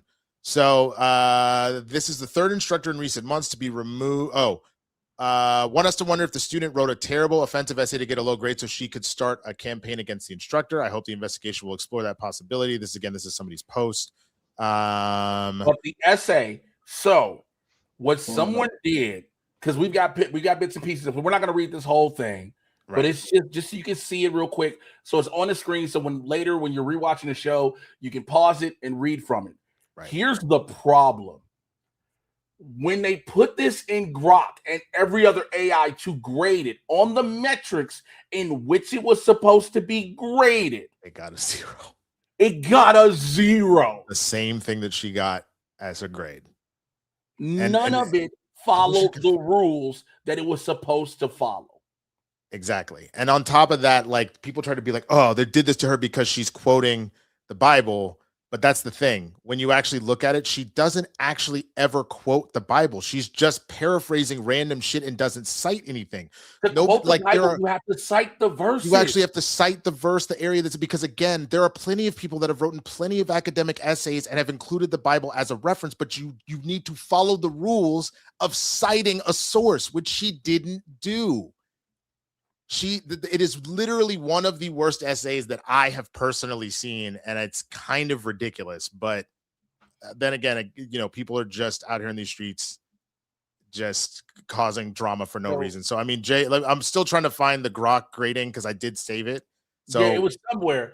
So Emily Solar Bond Cheryl says on this, the student who has a lawyer parent and submitted the paper deliberately ignoring the rubric. Yes, you cannot just think, oh, I'm going to write an essay. Let me rephrase this. You can absolutely write an essay on the way you think, the way you feel in regards to a subject. You write all your words out. You do everything. This is from the heart. You wrote all this, your soul, your spirit. You prayed on this, et cetera, et cetera. But here's the problem. if it does not follow what your professor is specifically asking for. So then here you go. Here we go. Here's the rubric. So this was Grok grading it, and Grok had the rubric put in. So the submitted essay, 743 words, full version. Key problems when measured strictly against the rubric and instructions. Criterion, performance, and points earned. Accurate summary of article. Almost none. One sentence vaguely mentions gender norms, but never names the study methods or findings. 0 out of 8. Evidence-based critical reaction. 0 peer-reviewed or empirical sources cited. Sole authority is the Bible, quoted or paraphrased 5 times. No engagement with the article's actual claims or data. Repeated assertions that non-binary gender is demonic and a lie from Satan are presented as fact without evidence. 0 out of 8. Clarity, organization, and grammar. Multiple run-on sentences, shifting verb tenses, and repetitive phrasing. Argument is circular. God says it's wrong because God says it's wrong. Contains inflammatory language targeting LGBTQ plus people that is irrelevant to the article. 2 out of 5. Following instructions. 743 words equals 28 words, 4% over the 715 word hard cap. Automatic 5-point deduction. No APA citations, no reference list, no engagement with the actual prompt questions. 0 out of 5, automatic -5. So final score calculation, again, by Grok. Raw rubric total before penalty, 2 out of 25. Automatic length penalty, -5. Final score is 0. She did not follow the instructions. This is a non-argument. It is a non-fucking argument, man. Again, you know how easy it is? Well, God, and again, there's nowhere in the Bible in which transgenders are mentioned, transgender people are mentioned. So to have a verse, you can say it says man and woman, male. I think it doesn't even say it depends on which version you use, because wording is different in various versions. But you could put that verse about man and woman, but there's nothing about trans people. So there's nothing to cite or source from the Bible. No. There's nothing to source. But even I say this as a Christian who reads the Bible. Right. But even if she was pulling where she's an idiot and did not do what she was supposed to, you literally, it is an academic essay, which means you have to cite your sources properly. You did none of that. You did none of it. So this is a moot point. Like, you know what I'm saying? It's not even like this isn't even a conversation because you didn't do what you were actually supposed to do. Period. Real quick, streamlabs.com/Blerds N The Hood /tip. We got a couple of Streamlabs that came in. Shouts out to Ambulance Soul, Cheryl, our moderator. She says, birthday chaos. Has the neighborhood gotten sucked into the Danish deception story? Amazing willful ignorance to being scammed.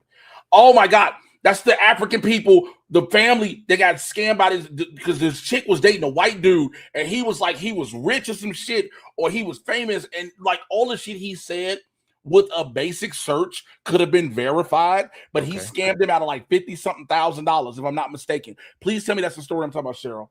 I did not hear about that. What the fuck? Shout out to Prayer Tasty 313 says, hey Blerds, happy birthday to Winston. Nice cut. Excellent show and excellent breakdowns.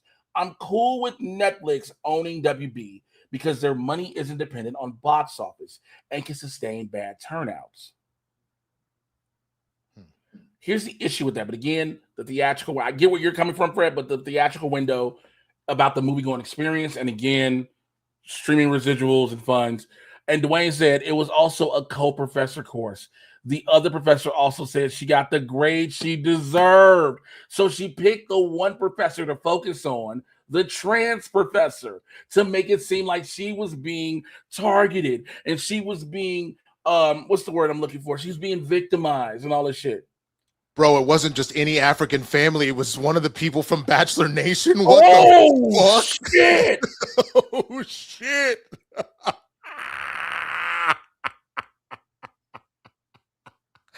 Oh shit! Wait, yeah, and what? So Cheryl says, "Yep, the Nigerian former Bachelor contestant got scammed by a blonde-haired, blue-eyed, white Danish gambler and addict. Said he claimed he was Danish royal family and was an Olympian.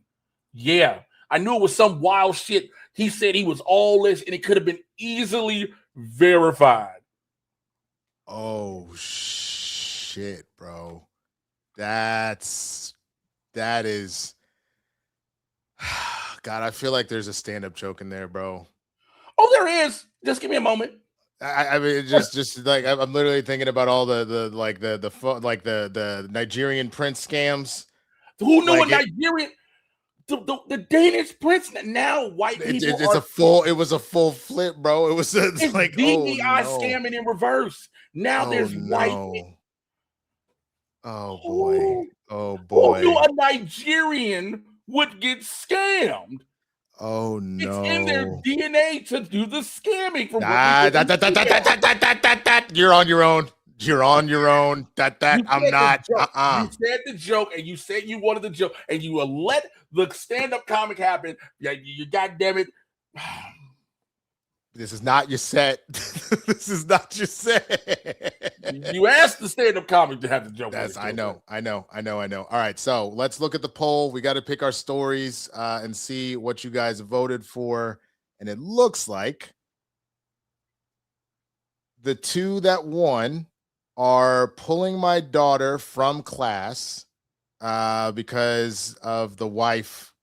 My husband flirting with the classmate's wife and being a slut around my husband's old ex-wife. So let's read the daughter from class one first.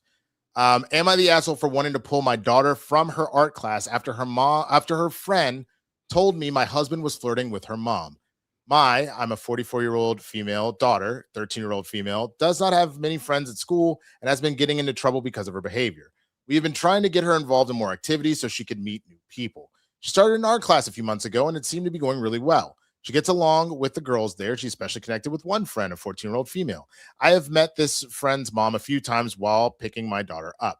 About 3 months ago, the mom told me she was considering taking her daughter out of the group because of her work schedule. Then she directly asked if I could pick her daughter up every week and drop her off at their house. Felt like a pretty bold thing to ask, especially since we did not know each other very well, but I checked the address and it was an easy detour for me, so I agreed. Over time, I got to know my daughter's friend a bit more, and honestly, I have mixed feelings about her. She comes across as kind of mean. She gossips a lot and says nasty things about the other girls in the class. For about a month, I could not do the pickups because of work, so my husband handled it. He never complained or mentioned anything unusual. Last week, when I started doing pickups again, my daughter's friend made a strange comment. She referred to my husband as my ex-husband. When I corrected her, she said she just assumed we were divorced. I asked why, and she said it was because of how my husband and her mom flirted with each other whenever he dropped her off. She said it as if it were a joke. My daughter was in the car, but did not say anything. I became upset and told her to stop lying, but she told me to ask my husband if he had offered to come to their house and fix their pool heater. It sounded completely made up because my husband knows nothing about pool heaters.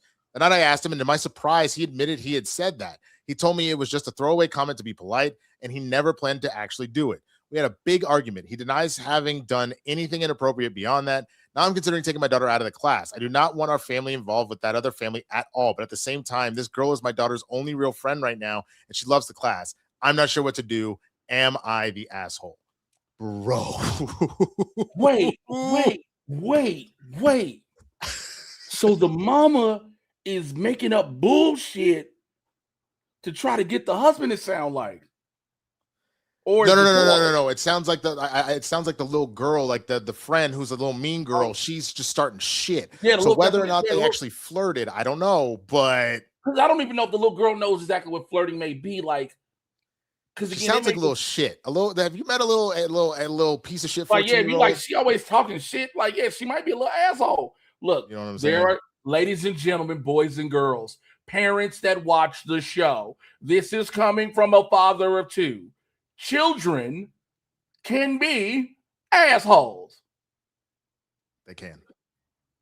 Yeah, the little girl is messy. That's what I'm saying. The little girl is messy. That little girl is messy. And so I kind of feel... Now there's the joke. That's the joke. Damn, now they're colonizing scams? Bro, that might be the joke. Trust your husband till you got proof. Sparky says a good point. Here's the problem.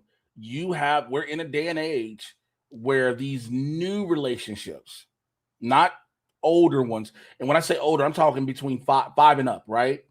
These new microwave relationships will legit have to be broken up because of that.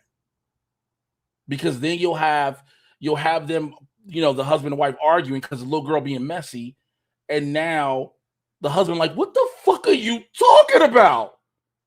Why would she say that? She ain't gonna just make that up. And you like, hey, do you not know this little? You get what I'm saying? Like, yeah. I think, I think people need to understand. Like, again, when I say newer relationships, they haven't been tested, and even newer relationships that are new marriages, because we are seeing nowadays people getting married in record time. Now, granted, people have always done it, right? Sure. But now it's happening. You see people 6 months. Hey, I love you. Let's get together. Bam, we're married. Hey! Yeah. I think you are the asshole in the sense that I think you understand that this you said it yourself as a startup. This little girl is a little shit. This little friend of hers. Yeah, little girl's shit. I would say to this poster, go watch Bebe's Kids. Oh, what happened? Oh, redo it. Do it again.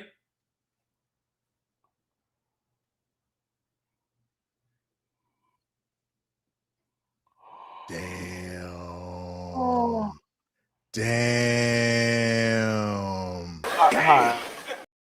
Like, oh my God, that is wild, bro.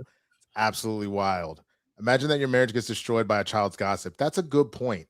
That's a solid point. Like, I understand maybe if there was whatever argument, but like, nah, that's pretty crazy, man. All right, here's the other story. It's a short one, but there also is an update. So am I the asshole for wearing a white t-shirt and gray leggings when my husband's ex-wife came over? We're newlyweds, and this is our first fight. My husband, 27, and I, 34 female, we're waiting for his ex-wife, 27-year-old female, to drop off his daughter. Minutes before they reached the house, my husband asked me if I was waiting on the last minute to change. I was wearing a white t-shirt and gray leggings, no makeup, and my hair was in a messy bun. I told him I wasn't changing. He didn't say anything about it until his ex and daughter arrived. The ex came up in a nice summer dress, heels, and makeup. The daughter said bye to her mom and went upstairs. The ex left. My husband said I embarrassed him in front of his ex by looking like that. We got in a big argument about it. Am I the asshole? So it was actually the opposite of what I thought. I thought she was dressing skanky, but she didn't. She just was dressed normal. Wait a whole goddamn minute. Yeah. You're telling me her husband was mad at her for being at her house and being comfortably, yes, and saying you embarrassed me? Yeah. This is why niggas don't deserve to get laid a lot. I agree. Because what? Yeah. What? Well, so there's an update. She says, small update. My husband, 27 male, I, 34-year-old female, 31-year-old female, talked this morning. He repeated that to him. I'm more physically attractive than his ex-wife, 27-year-old female. My husband repeated that he likes a woman who is curvier and who looks more mature. I'm out. He admitted he doesn't like that a lot of people thinks his ex-wife is way hotter than me. He said that he's sure that his ex-wife thinks she's hotter than me. My husband said he wanted to show me off to his ex. I told him that he just had to accept that by the mainstream beauty standards, his ex-wife is far hotter than me. But what is most important is what I think of my looks. I said what he thinks of my looks is the second most important thing. I asked him, when it's just him, his daughter, and I, does he want me to be dressed up or look simple? He said he prefers simple. I told him, then don't let others' opinions confuse anything. So basically, things are getting back to normal. This guy is an idiot, bro. I'm gonna be honest. This guy is an idiot. Read the beginning of that part, that second part again. About he repeated that to him. I'm more physically attractive than his ex-wife. My husband repeated that he likes a woman who is curvier and who looks more mature. Who in the fuck says that to their wife? This dude's an idiot, bro. This dude is an absolute idiot. Complete moron. All right, this was shorter than I thought it was going to be, so I'll give you guys one more real fast. Trying to see what the last. Spidey Sensei posted more. It's worse than that. He's getting a little too bold with the cheating. Whoa. Okay. My parents were Masons, and my dad used to bring his girlfriend around after telling my mom to leave early. Yo, that's kind of crazy. Wow. That's pretty nuts. He thought she wouldn't do it until moving to her. Ah! That's what he gets. That's what he gets. You're gonna be sitting right next to this idiot that's out here telling his wife to put a summer dress on and shit. What the fuck? All right. So the third winner was yes. Yeah. Because he deserves to get swung on. Yeah, Jade, probably you gotta go swing on that dude. All right. It was pissed my husband is infertile. So I'm gonna call an audible because this one seems much funnier. Am I the asshole for refusing to cover up in front of my roommates? Throwaway account because my roommates have my other account. I, 21-year-old female, live with 2 male roommates. I get it. It's kind of a weird dynamic for most people, but it works for us. We've been living together before both of them got girlfriends. Also, I have had a boyfriend for 4 years who is good friends with my roommates. I have never had issues with their girlfriends, even though they are at my place at least 5 days a week, but they mostly keep to their boyfriends' rooms, and they are truly nice people, so it doesn't really bother me that much. Problem started about 5 months ago after we've been living together. I guess at some point, both of their girlfriends got together to discuss what I have been wearing around the apartment. They confronted me without my roommates one afternoon, saying they would prefer I cover up when I leave my room because it makes everyone in the house really uncomfortable. I asked them to explain what I'm wearing that makes them uncomfortable, to which they responded that they have yet to see me in an appropriate outfit. Now, valid concerns for the most part, but let me give some more context. I never wear anything inappropriate out of the room. I get changed in the bathroom after showers, and I'm always fully covered when I leave my room. I wear baggy t-shirts and hoodies with sweatpants 90% of the time. The most scandalous thing I have worn is a tank top and shorts, not see-through at all, and with a bra if that even matters. My shorts always cover my ass completely and go to about mid-thigh, by the way. All of this is to say my outfits would pass a high school dress code. Not to hype myself up, but I am blessed with a very fat ass, which I genuinely think is the biggest problem. The first time they brought it up, I made a point of only wearing sweatpants out of my room, not shorts. However, they brought it up again. They said, I thought we talked about your outfits. It makes us really uncomfortable. How would your boyfriend feel about you dressed like that in front of other men? This is where I was confused. I explained that I thought I was being respectful and more considerate of their wishes, despite this being my apartment. They said I was not a true girl's girl and that I was just waiting to snatch their boyfriends away from them. I replied with, it's not my fault you guys are insecure about your relationships, and I have done more than enough to make sure you guys are comfortable in my home. Your boyfriends have said nothing to me, so I think you're being overly dramatic. This is my apartment. You guys aren't on the lease. You were already here significantly more than what is allowed according to our lease. So I would tread lightly about making demands about how I can dress in my apartment. They both said that I was full of myself and that their boyfriends would not sign a lease with me again. Funny though, after I talked to their boyfriends alone, they had no idea what was happening and they still plan to re-sign the lease with me. I think it's crazy that they felt the need to gang up on me and try and dictate what I can wear in my own home. I would understand if I was dressing a little scandalous, but I'm truly not. How do I navigate this situation? And am I the asshole? And there are some updates, but just your first initial thoughts, Jay. Hold on, where is it? Wait, this is my favorite comment. I need proof. Hold on, let me see. Are we in extra blur? I don't think it's in extra blur. Hold on. It might not be. Thank you.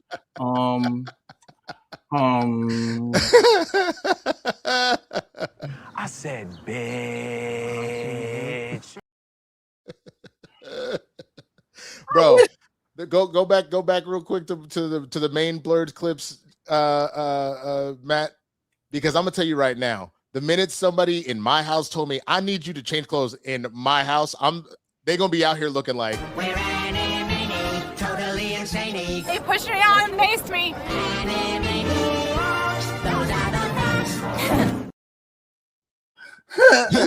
So, edit number 1. Since way more people saw it than I thought would, and this is easier than answering comments. First, my roommates are angels, and since I introduced them, they have become really close to my boyfriend, who does not live with us, by the way. I know that seems weird, but it's just how things work out, LOL. So no, I'm not looking for new roommates. As for my roommates, apparently not re-signing the lease with me, according to their girlfriends. My roommates had no idea why their girlfriends would say that, and we are literally in the process of re-signing the lease right now. The girlfriends have not been over since the last conversation I had with them, so about 5 days, which is very abnormal for them. According to one of my roommates, I scared his girlfriend a little bit after they confronted me. So I guess me standing up for myself and not caving into their delusions scared them a little bit. So I have yet to have another interaction with them, but apparently they are both coming over tonight. People wondering about what the girlfriends wear. Significantly less clothing than I do, that's for sure. But they are basically supermodel thin, so societally it is more acceptable for them to dress less modestly. Not that I agree, but society is messed up. Okay, so here's how the conversation with my roommates went yesterday. I asked them if they were re-signing the lease, and they said yes. They also did not know why their girlfriends talked to me instead of talking to them. I asked if they have had problems with how I dress around the house, to which they replied, "You look homeless." What? Thanks, I guess. That's our humor. I also mentioned how much their girlfriends were in our apartment. For context, our rent includes everything except for Wi-Fi. So them being here doesn't make it more expensive for me. I said that I don't mind them being here that much since they usually keep to themselves, but I draw the line at being made to feel uncomfortable in my own home. I also told them that if their girlfriends confront me about a problem with our roommates present, I will not hesitate to ask them to leave. My roommates were great about it and had no issues with anything I said. They were planning to talk to their girlfriends. Let me know if you want an update about how the girlfriends interact the next time I see them. Not sure what I'll be able to update, though. She did update it with the girlfriends coming back over. So just because it's her. Listen, I understand a level of respect and decorum, but if she wanted to walk around butt booty ass naked, Dwayne, bro, she should have been petty to fuck their men on principle. Fuck both of them. Dwayne, you ain't shit, bro. Fuck both of them.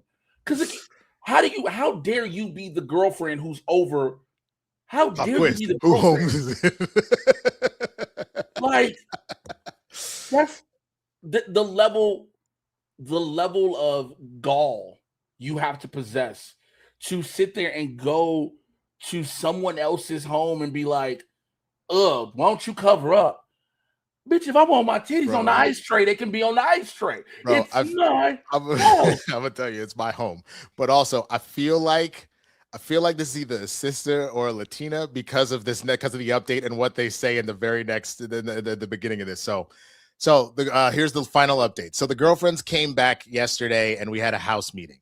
Some clarifying information. I got comments about the timeline and the post being fake. The last incident where the girlfriends confronted me was about a week ago at this point.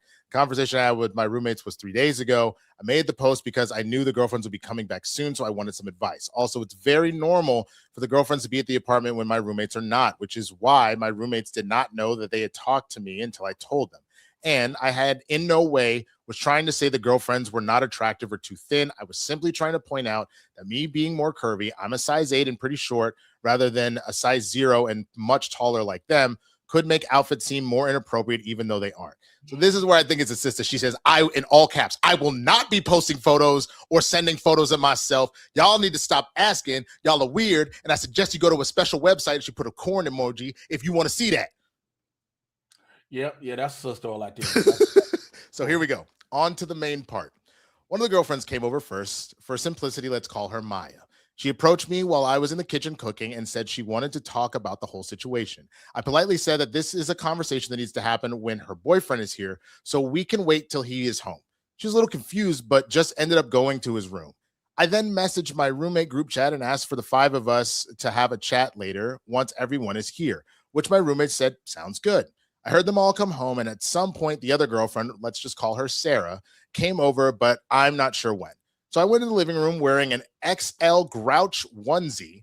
Don't worry, it covered my ankles, so there was no way I could be dressing provocatively. My roommates thought this was hilarious. The girlfriends, not so much. We all sat down for a conversation. It was very awkward, LOL. I started off by saying that it's not fair for anyone to dictate what goes on in our apartment if they're not paying any rent.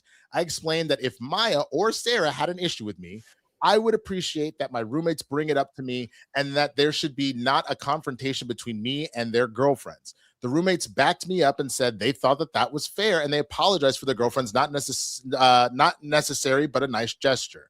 Both girlfriends stayed silent the entire time, but Sarah rolled her eyes every time I talked. I addressed Sarah and asked if there was anything she would like to talk about, to which she just went off on me, saying I'm too controlling about cleaning and buying things for the apartment, which has nothing to do with her, and that I prance around on my high horse in skimpy clothes. I asked her what I could possibly be wearing that was skimpy, and she said, you walk around with everything on display. Her boyfriend stepped in and said he disagreed and that they have never seen me in anything inappropriate, so she shouldn't have a problem. She got really offended and said that he was an ass for defending me and not her. I told her she was free to leave if she had issues with our home or the people in it. She stormed off into his room and started packing up her things. As for Maya, she just broke down crying, saying she didn't mean to upset me and that Sarah brought up the issue to her to confront me. She said she didn't really care about what I was wearing and didn't really see any problems with it, but Sarah got in her head. Maya was overall not a huge issue from the start. Sarah did most of the confronting and Maya just backed her up with some but didn't really add to It said some nods, but I took liberties. I told her that she should have had more of a backbone with Sarah and stood up for me rather than helping Sarah confront me if she didn't see a problem. She said she wanted to work on our relationship and was hoping we could become friends despite all of this. Not sure where I stand on that, but I guess it's the thought that counts. Sarah and my roommate had a huge argument that lasted almost an hour. Then she left the apartment completely with all of her stuff. I asked my roommate what was going on, and he said he thinks things are over with Sarah, but nothing official yet. Anyways, not sure if that's how you all thought this would go down. Overall, I feel much better about the situation. I'm hoping I never have to see Sarah's bitch-ass face again.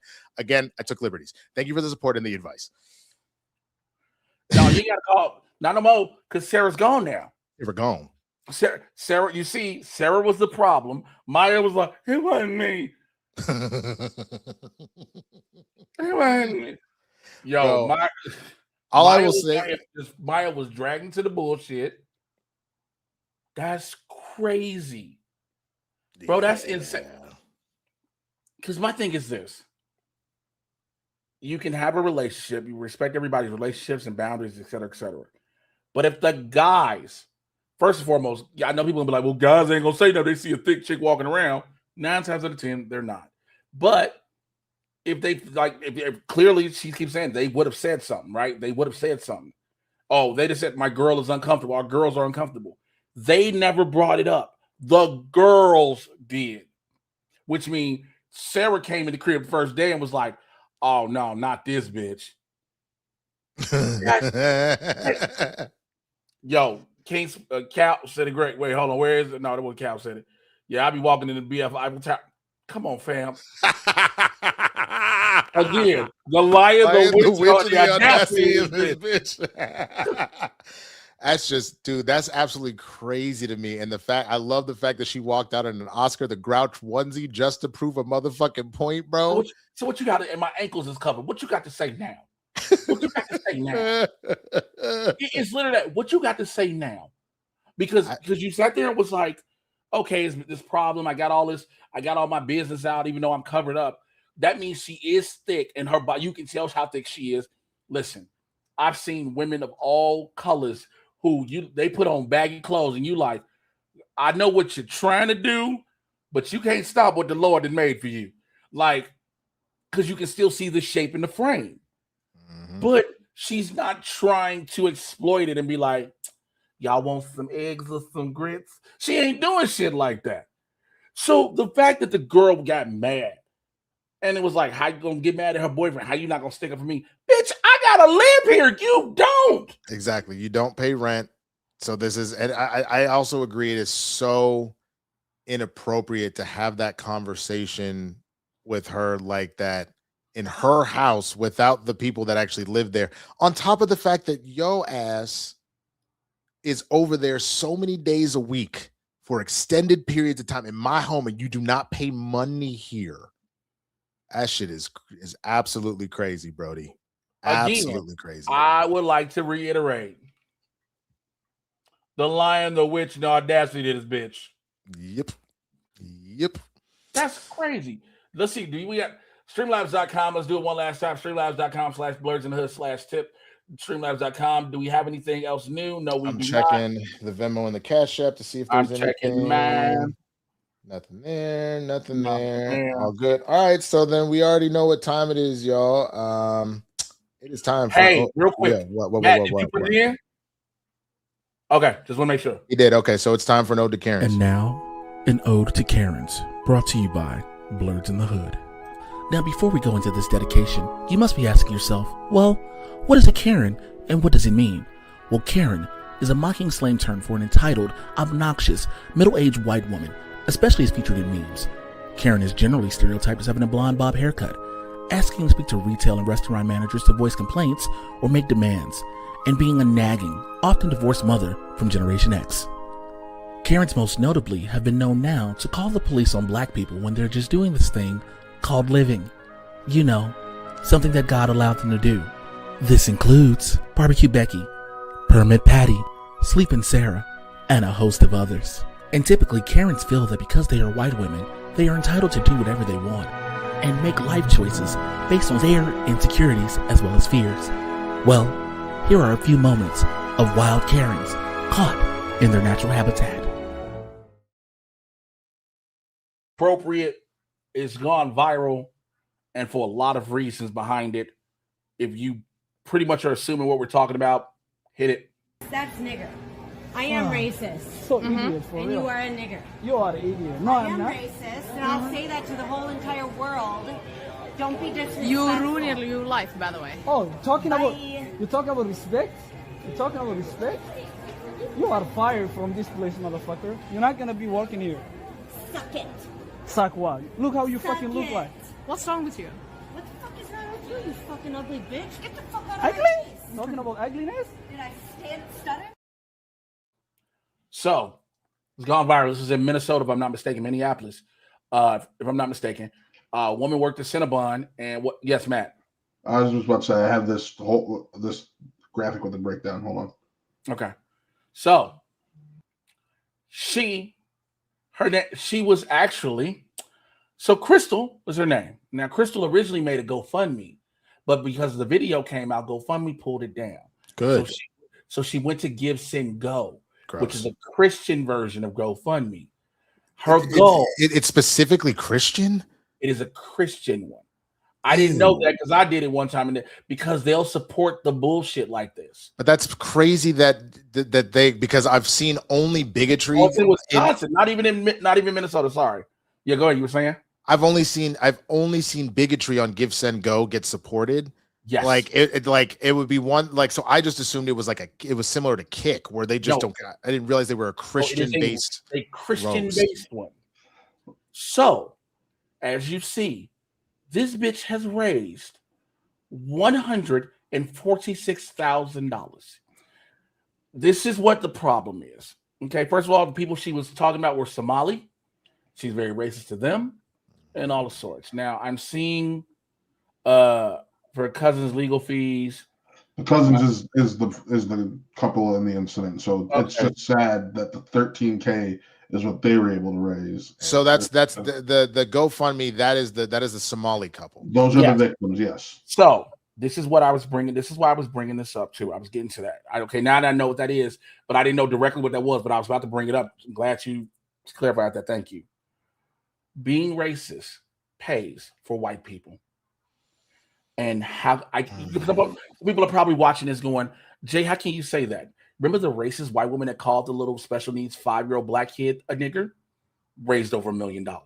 Remember the white dude who went on Jubilee and lied and said he lost his job because he expressed his political viewpoints? Raised over $1 million. You see this bitch on videos calling black people niggas and losing her job because, by the way, she lost a job she would have made at the most about, $35,000 a year? Right. She would have made that in a year. Do you understand she has made 500% more in GoFundMe? It's crazy, bro. I was broken and beaten and had a GoFundMe when I was trying to raise money to pay rent and all this shit. Some people have donated, yes, but people don't have it. But when it's racism, these motherfuckers find a way to support it. I want no one to ever try to tell me or another black person in this fucking country that racism is not a thing, that racism is solely being made up, that racism is solely being perpetrated by one particular political affiliation, that racism is something we just always play the race card. No, we don't fucking play it. Here's the thing, it happens, and you all are rewarding the racist motherfuckers for being pieces of shit. So now we're not supposed to be angry. Now I'm not supposed to be like, I hope this bitch burns off of her GoSendMe. I hope the moment she cashes it out, the virus she gets in her computer gets in her. I'm not supposed to say that because that wouldn't be right. But what am I supposed to do? Be like, oh my God, they're so great. People want to support their own. No, they support fucking racism back and forth in this country. It's damn shame, man. Absolute fucking damn shame. Go ahead, Matt. And you saw that this woman has a rap sheet, right? Oh, no, That's I didn't. another fucking thing. I forgot about that. Please, pull. You got. I know you got it, Matt. No, I'll pull it. Okay, thank you. Sorry. Hold on. Boom. There you go. I don't know what happened. The party that's all about law and order and all these good people and wholesome people trying to do this. She has a rap sheet longer than my fucking dick. Okay. She's a certified while she's working. The only job she could get is Cinnabon. But now the racists have been like, you know what, you good for the next couple of years.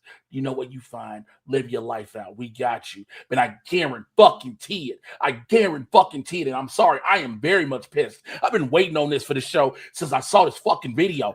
Yeah. I guarantee you, this bitch is going to blow all that money. I guarantee you, the people that gave her the money are crying and complaining because when they were about to lose food stamps, are crying and complaining because they can't afford shit. They're crying and complaining because they're like, oh, I thought everything was going to be affordable. They can afford to support and fund racism.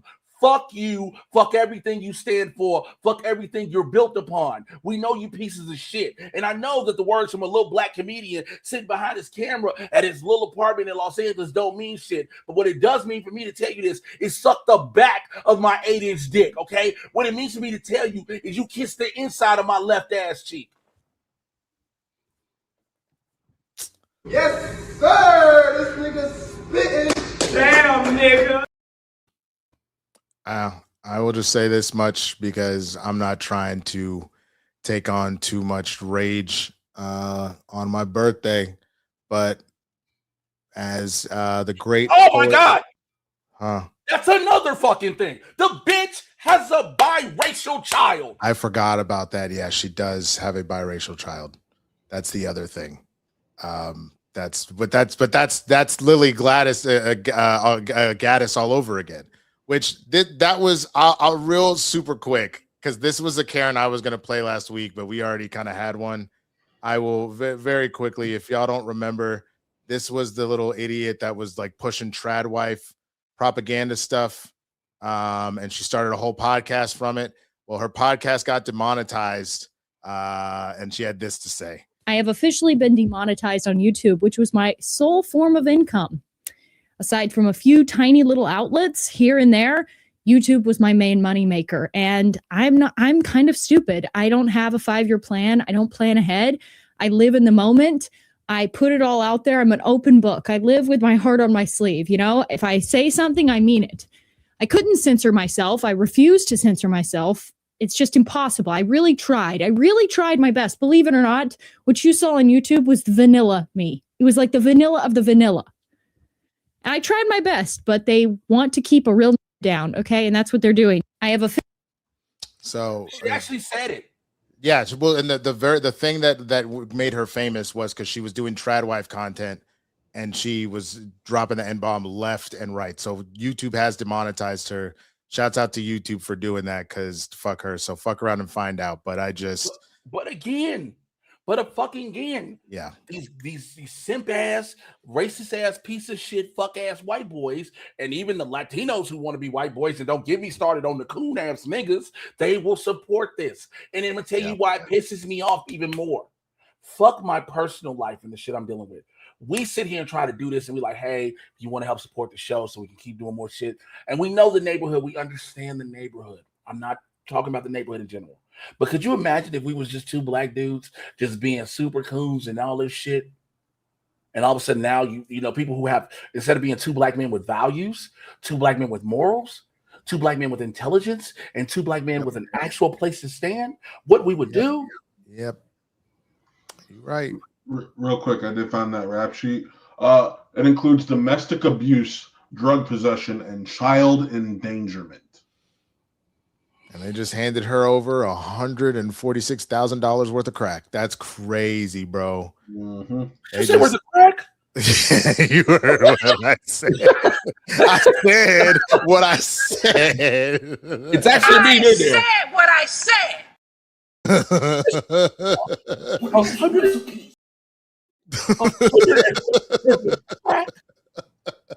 Bro. So here. She was charged with endangering children in February 2022, but that case was later dismissed. She's also charged while operating a vehicle while intoxicated that month, but that charge was also dropped. Yeah, I'm not surprised at all. But yeah, like I was gonna say, as we close this out, man, the great poet, one Sir Childish Gambino, aka Donald Glover, once said, "This is America." She's a registered Democrat and voted for Biden and Harris, including social media posts that actually had her sharing that. And so what you're telling me is the grift is real. What you're telling me is the grift pays, and we see it consistently. Well, My God, I wish I did. Go ahead. It's not just that. I think it just goes back to what Martin Luther King said, man. You got to beware of the white moderate. Like, period. That's always something. Like, no matter what, you just have to be really aware of that, because if you go and read the letter from Birmingham jail, man, like he says it. He's like, there is this idea that a lot of people have that say that they stand on moral values and they stand on the idea of fighting for another man. I'm paraphrasing heavily here, but the minute it comes at the idea of them having to be uncomfortable or put out in order to make change, you will see the true colors start to come out where they will not stand on business. So, hey, man, it is what it is. I just would, man, it'd be so, life would be so much better. And please know, I'm speaking very facetiously right now. Life would be so much better if I just woke up and say, you know, my morals and everything I stood for and everything I believed in and everything I fought for the majority of my life, when I have a better understanding of life, you know, what would be better if I just dropped all that and just went, hey, how's the hooker book? You know what? Let me make America great again. You know what? I don't like them niggers either. You know, life would probably be a whole lot. All right, we got it. Let's. It's about time for us to get out of here. So I want to share, just to bring the mood up. We obviously have another thing to play, but this is one more around the neighborhood that we didn't get to. This is a family's reaction after finding out that the dad of the family had an old rap video that he made. Watch the family, but then watch the son. What?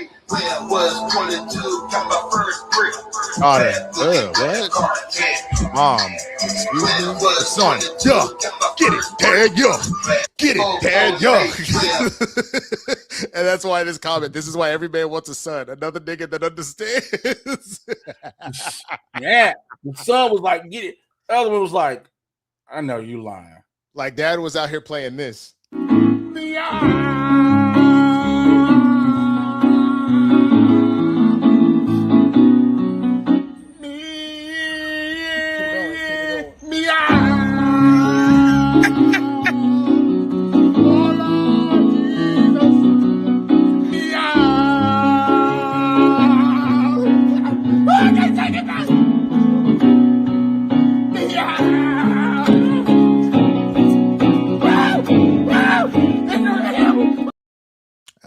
And yeah, so dad's playing meow, son's out here just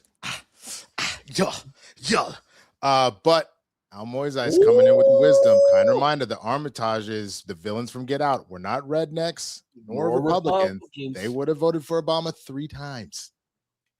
So keep that in mind. So with all that, Jay, actually we'll let Matt go first. Matt, what you got going on, bro? Tomorrow, Supergirl trailer reaction. Also, I should have reviews for Is This Thing On?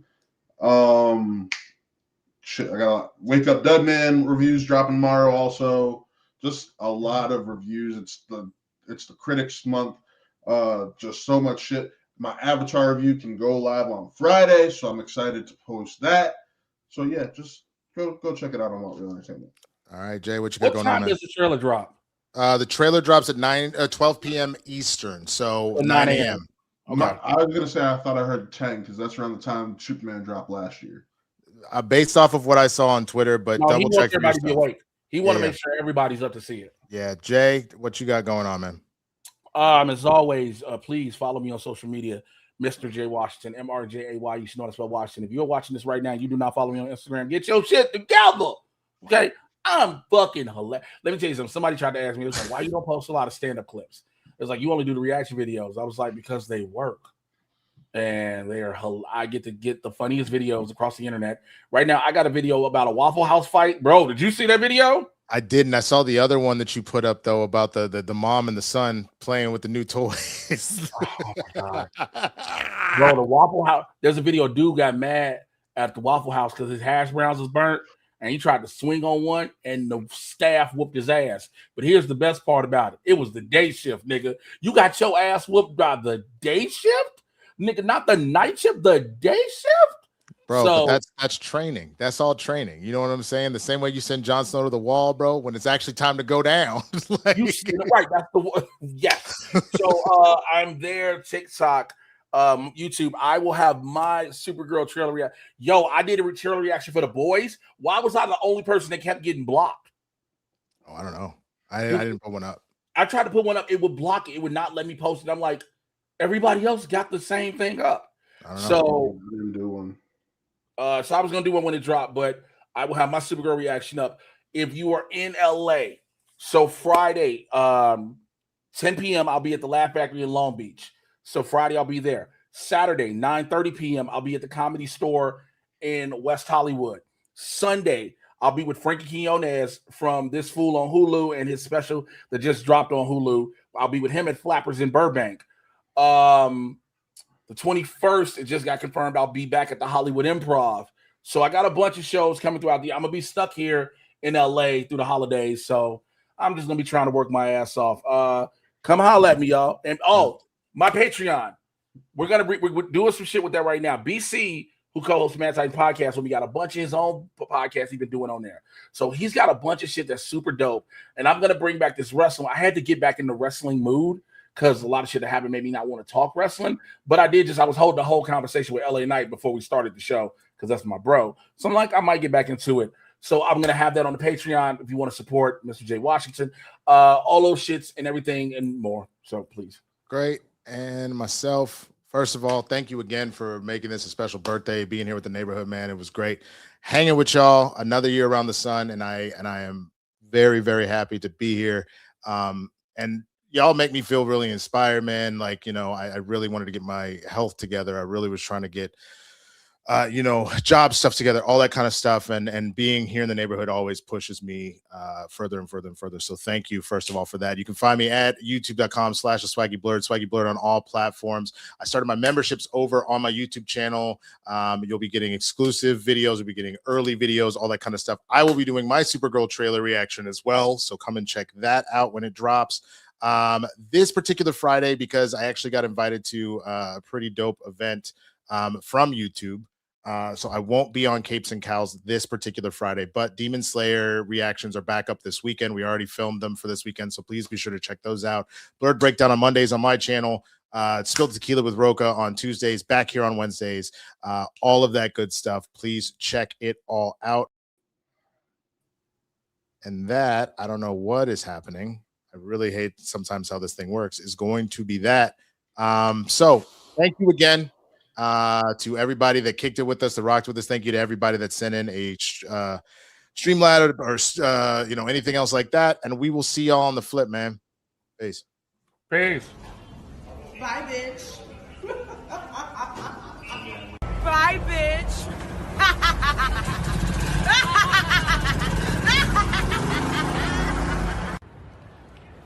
Bye, bitch.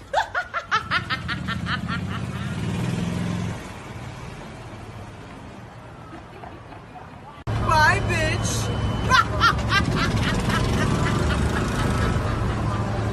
Bye, bitch.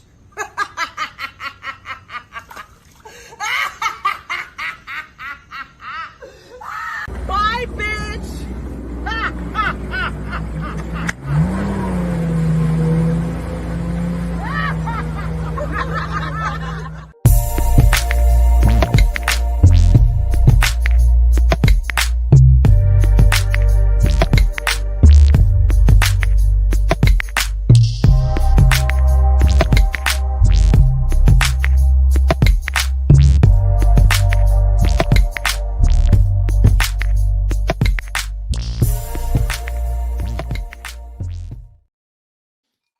Happy birthday to me. Happy birthday to me. Happy birthday, greatest nigga that ever lived on the face of the planet in all of time and looking super extra fly in his motherfucking haircut. Happy birthday to me.